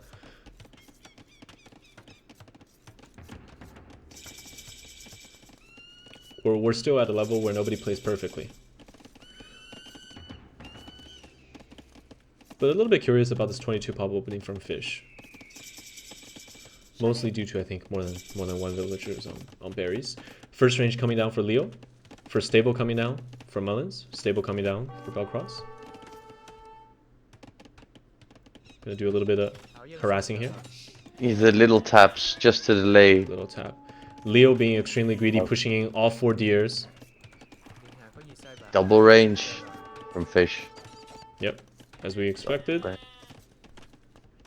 If he gets away with this 22 pop up, his eco will actually be way better than a 20 pop. And he's going to be able to afford things like Blacksmith a little bit earlier. He's going to be able to afford Deflection and Horse Color perhaps a little bit earlier. And Belkross has been really annoying with the Scout so far. He's going to try to tap these villagers a little bit more. Very insane micro from him. That delay is going to make the difference in the Archer numbers, that's for sure, because it's going to be a little, but they'll have numbers up. So, standard meta play from both players. Scouts opening from the Magyars, Archer opening from the Archer players. But perhaps this slower uptime resulted in only 2 Archers on the field. And where is his spear? His spear is out of position. Can we find a villager kill here? No, he cannot. What about this one? Oh, Mullins is too scared. That's okay though. Pushing him off the gold is decently crucial. And Fish, he doesn't have enough gold to afford fleshing if he builds this next Archer. This Blacksmith will be proven to be a little bit useless if this Archer finishes building, because he's currently pushed off on his gold. Don't let the spear die. The Magyar Scout's extremely powerful against an unupgraded spear due to having +1 free attack. And that filled. And Mullins is going to pick up 1 vil and get the hell out of there. Wow. Fish has been off gold for quite a while, guys. He is still on 33 gold, can't afford fletching, can't afford another Archer. He is in a tough spot. But Belkross moves into relief pressure. He's going for the leaf fairies. Right. Where's Quick he wall? going? Yeah. Is the quick wall going to work? Doesn't look like it. Ooh, the berries and the woodline at the same time. same Mullins time, pulling back. But because Belkross spread his forces apart, his attack is actually weaker, and I don't think he is able to get any villager kills from this attack. Mullins' scouts coming back. Does relieve pressure from Fish. But after that, Fish's number is very low due to not being able to be on gold for a while. But Leo's number is not that high either. What happened? Maybe he's struggling, he's having trouble producing at the same time. So Belkross was luring around, but it wasn't able to find damage. He quick walled to his TC with the houses, but I think he was just distracted a little bit. And the Blacksmith going up now for Leo. Yeah. It looks like Mullins and Leo wants to go for some sort of team play here with Scout and Archers attacking Belkross's base. And Belkross going for a preemptive tower onto his wood and a little bit of his berries. Do you like this decision from him? I think it is a bit too preemptive. I think you have the numbers to defend your base without that tower. I think, well, actually, it might prove to be worthy. Wiping out Fish's army here might just be very useful, but it looks to be too much casualty, is it? Or is it not? I think that's... It was 2 scouts for the entirety for what? I think it was 5 Archers or something? Yeah, and another preemptive tower from the Mayans player, from Fish. Archers coming in, Archers plus a couple spears. I love how they organize their army like that. Very, very nice. And Leo is running around, trying to find damage, trying to annoy. But the thing is, having this preemptive tower on his wood line resulting in Belkross not being able to get gold. Their castle age time... Oh, wait! What is going on here? Mullins is diving. And he actually lost 3 scouts for it. Did he kill any villagers? He didn't. He didn't. What happened? He's going to be able to pick up another archer, but that might just be too much casualty for him. Belkross trying to defend his base. Belkross has scouts on the field. Can he win this? Belkross fully upgraded scouts. This will be really tough for Leo to hold this. But a lot of these scouts are half HP. In there. 2 spears, getting some free hits. Damage. He got some free hits with the spears.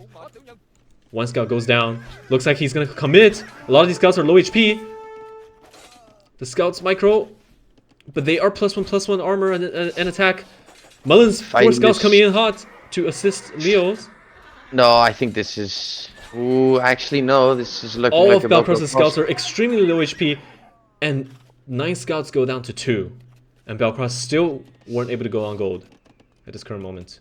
I don't think he needs to though. He needs to keep up the scout production to be able to protect himself from this army. But I do like how he set up his base. His wood line. As you said before, Yeah. oh, it's gonna matter who plays together, and they're not playing together right now. They're playing separate, and Belkross losing more numbers. But Fish this going fish forward by army might just be able to find some damage onto Mullins' gold. But this game is tough. We have 15 villagers on gold for fish. What is going on? He wants to click up. He's been using the market.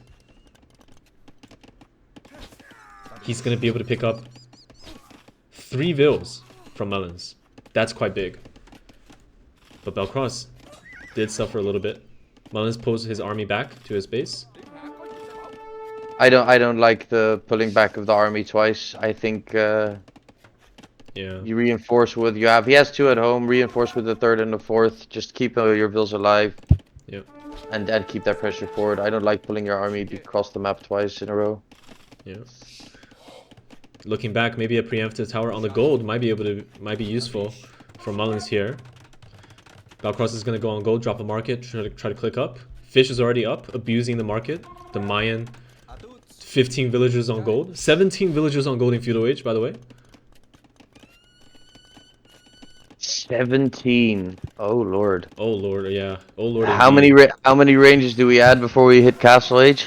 With 17 on gold. 4. Oh, but Fish losing Fish is his gonna get army cleaned up to here. the scouts again. Interesting I decision feel- from Mullins to have a lot of scouts on the field, but not going for the +1 attack, +1 armor, but clearing that army from Fish is absolutely crucial. That is 6 potential Castle Age crossbow dead, not being able to harass him in the future. And now Leo Leo is up. Belkross defending this gold with his life. He wants to click up as well. He doesn't have the res Can yet. he but- though? He's going for bloodlines. He knows he needs to push this army back. And Leo needs to pull his reinforcements forward right now. Otherwise, his main army might just get wiped here. Mullins also clicked up. Belkross is timing a little bit late due to him getting attacked earlier, but Fish's crossbow timing, he only has 14 on the field. The reinforcement needs to be here yesterday for Leothecow. Hey. Can Leothecow find this little block in the tree line? Get there. Go to the tree line. Go to this little block. Instead, he's getting surrounded by the scouts. Oh no, absolutely horrendous army control from Leothecow. It's not a good look. Bloodline is in from...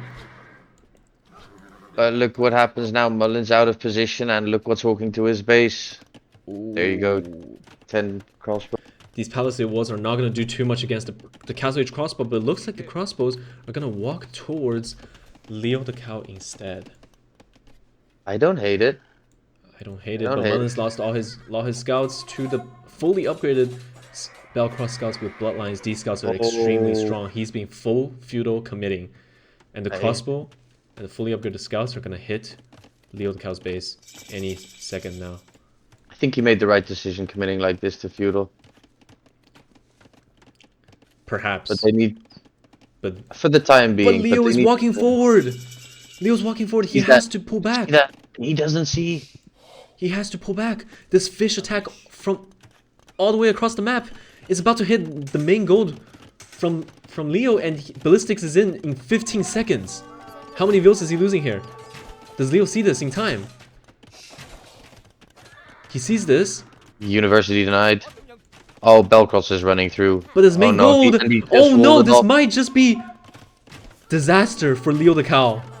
What a play from Belkross and Fish. Not scared at all, going straight, aiming for Leothecow's main goal. Absolutely fantastic play. What an attack.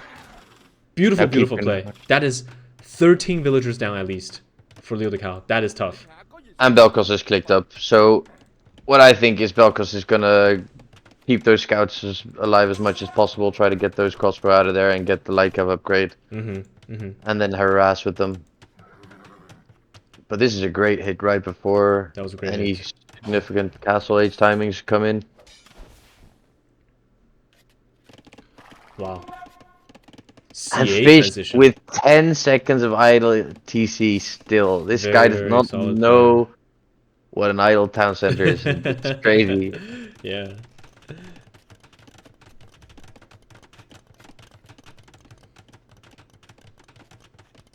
Good prepared castle actually from Does cover his main Mullins. goal. Couple Covers- scouts go down. Castle finds some of his value. Crossbow won't be able to grab too much value here, but perhaps they will pick up a knight or two with the ballistics in. Thumbrin Is coming in as well. Gonna find the stone. Yeah, Fish putting in work with these crossbow right now.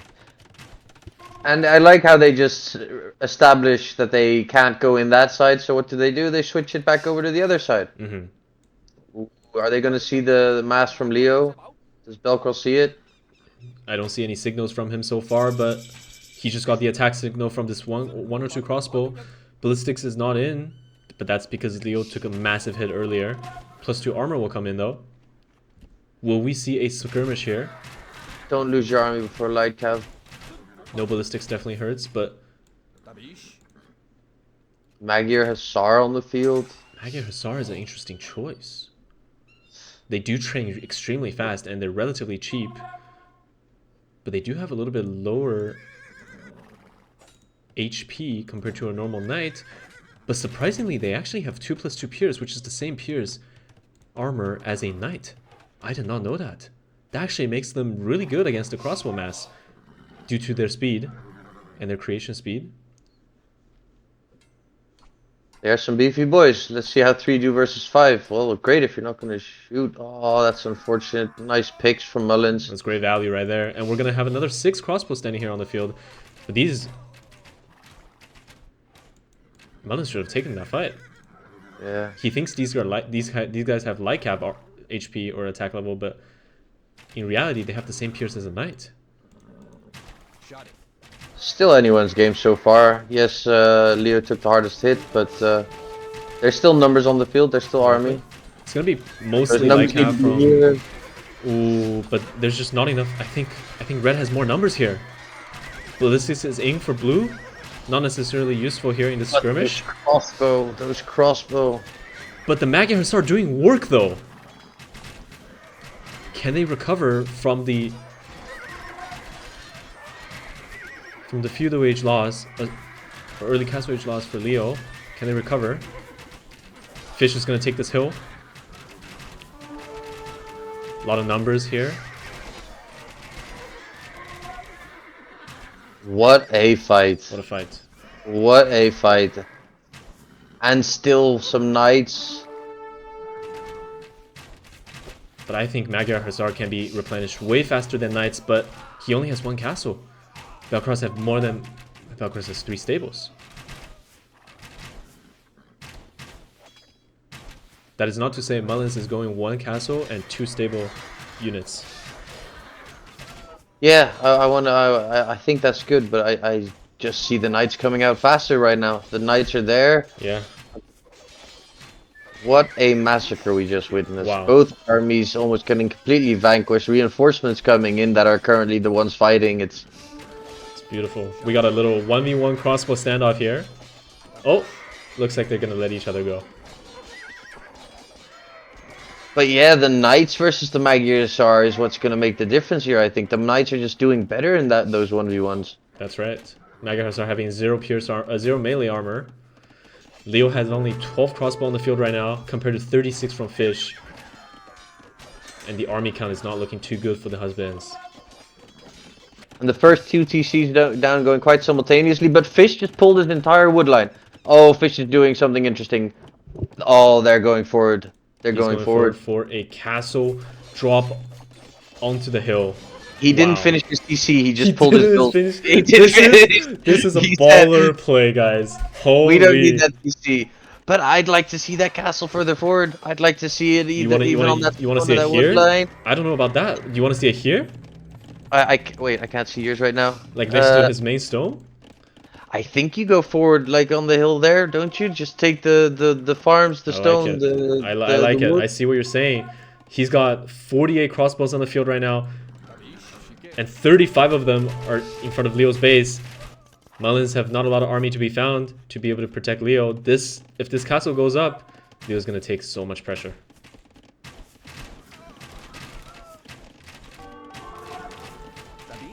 These 17 villagers, perhaps the same ones that were mining gold in Feudal Age, walked all the way across the map just to drop this castle.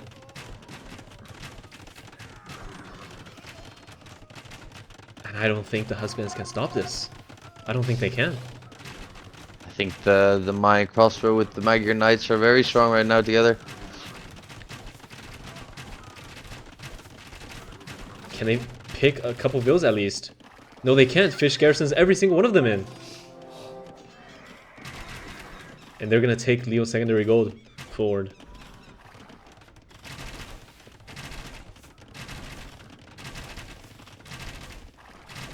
How do the Husbands come back from this game right now? Green player needs to go raid hard in Mayan player's base, because Mayan's player army is pretty much all forward. They lack mobility. They need to go raid. But Belkross has the same idea. He knows exactly what's going on. He's gonna go raid he's gonna go raid Mullins, because they know they're already putting enough pressure onto Leo, at least as of right now. Has enough defense to keep his vills alive, I think. I think he should have kept pressure on Leo, because as you can see, well, we can see, Leo only has 2 piles of gold in his base. The only gold he had was outside, and the other one's castled, so they shouldn't have let that gold go. But there's a TC there now, so Leo's gonna get a longer period to play with gold, which is gonna be good for his numbers. But Belkross raids. Yeah. But Mullins was actually doing a lot of damage to the army from Fish. Fish sent a second wave of reinforcement towards his castle, but Mullins was able to pick that off with his main group of Magyar Hussars and Knights. So Fish's number is down to 38, but he is 6 ranges producing. Very, very solid. That's those Mayan ranges, right? Cheaper archers, if I'm not mistaken. 2 minutes from Imp. And if Imp comes in, Mullins and Leo will have a difficult time dealing with the Arbalester army from the Mayans. Dark Magician says, please show each resources for players in overlay. Leo is not too far behind, actually. He should be able to click up to Imp. That'll only be a minute behind. Yeah, but that's the forward TC. Oh, he no. realizes that. He cancels it. That's completely fine. We are that's chilling. Good awareness. Good awareness. Yeah. Good awareness. But Mullins just don't have the numbers compared to Belkross. Right? Fish and Belkross, very, very capable players. They're so good at producing. And they're so good at army control, knowing when to fight. And they're going to take a fight right under Mullins' TC. Belkross does not care whatsoever. He has the numbers advantage. And it looks like he will win that fight. Mullins down to 2 knights on the field. That is not a good look. And he instantly goes for the TC. About to do a lot of damage. Yep. Set back their stronger player at the moment, the one with the most fills. And I think that Fish and Fries has got this game in a very good spot right now. First trap coming out, 71 about to be Arbalesters in a very short time. That's right.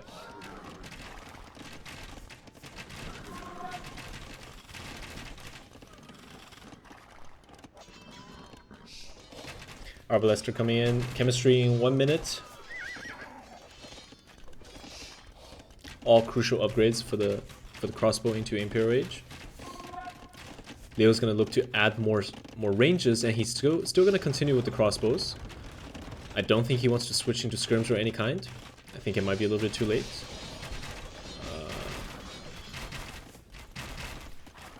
Or is this a good time to switch into skirms? I'm not sure, because these crossbows might not prove to be too useful.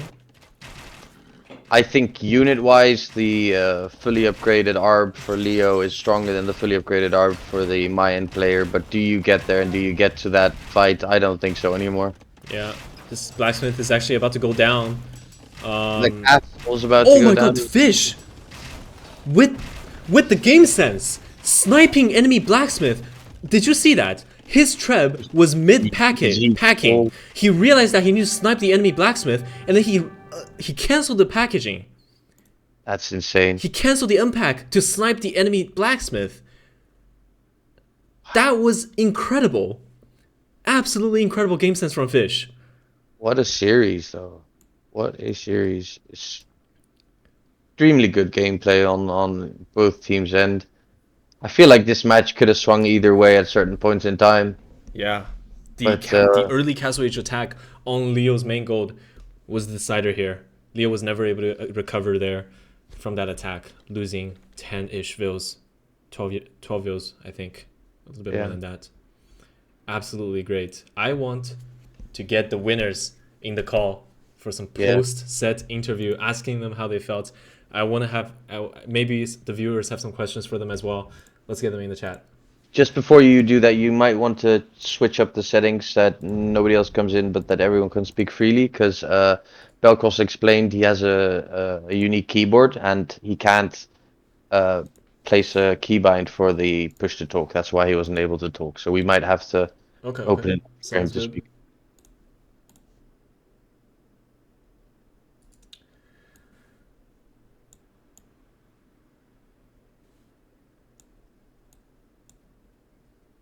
Hello?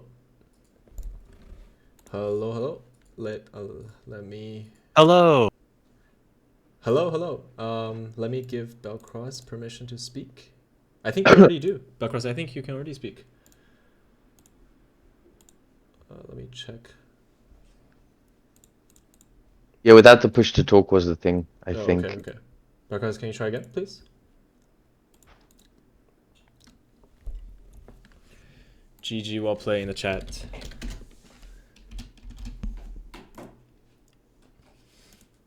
Right, while we wait for Belkross to figure out his audio, remove push to talk, please. I think I already did that. Fish, what was your perception for this set? What was your experience? Tell us a little bit about your thought process for each map, your team strategy, maybe. Start us off. Yeah, it was nerve-wracking, for sure. We had different strategies and ideas. Oh, sorry, one sec. Okay, yes. We had different strategies, different ideas going into each map, and I think we committed relatively hard, which sometimes worked out, and then sometimes you got punished for it. Yeah, I believe you're referring to your African clearing game. Is that what you're feeling about that? Overcommitting, maybe? Yeah, that was painful for sure. You can bet that I will be training African clearing a lot more. Yeah, AC is definitely going to be a favorite for a lot of the teams, seeing how popular it is in our server. We actually have a question for you from Mr. ASDF Hooms. He said, I have a question for Fish. Do your TC villagers at least get overtime pay for how hard you work them? I'm not sure I understand. Yeah, well, we've been noticing a trend that you actually have very, very low idle time, especially when you're playing 1TC, and that is very, very impressive. So props to you on that. Very nice. Thank you. Just Thank so you you. know, for example, in that last game, you had under a 1% idle eco time. So yeah, you make them work on Sunday, man. It's it's a hard life as a villager in your eco, but they do win. They do win, and congratulations with that, first of all. Thank you. Yeah, this is news to me. Yeah, very well played. Very impressed with how you handled yourself in the arena game.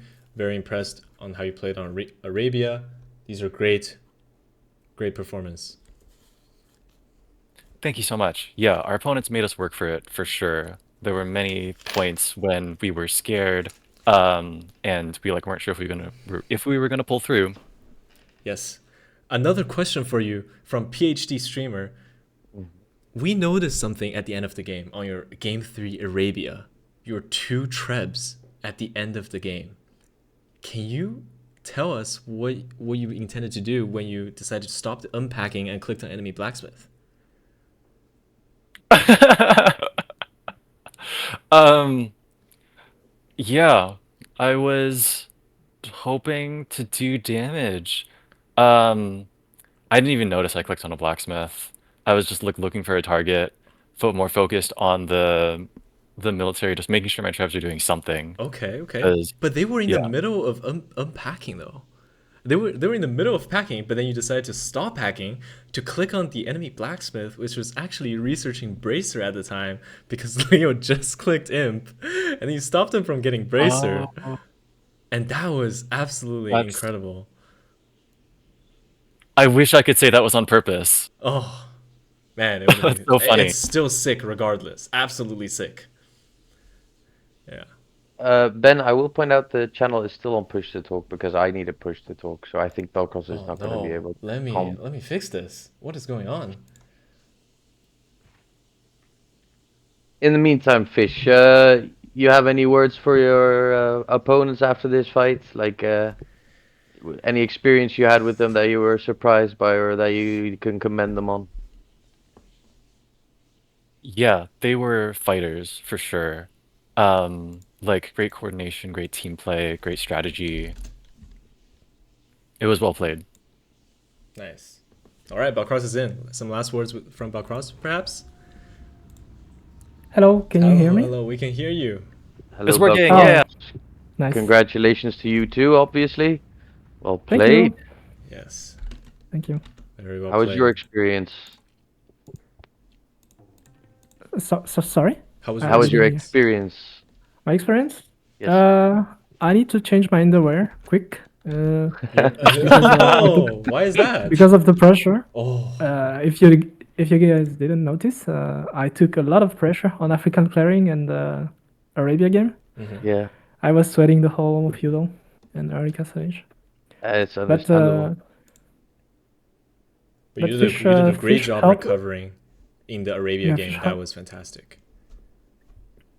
Fish did a great job punishing them for the 1v2 they did to me on Arabia, and it feels good to have a partner you can trust. Yeah. Likewise. Yes. Very, Yeah. very well played. Like what you said. Okay.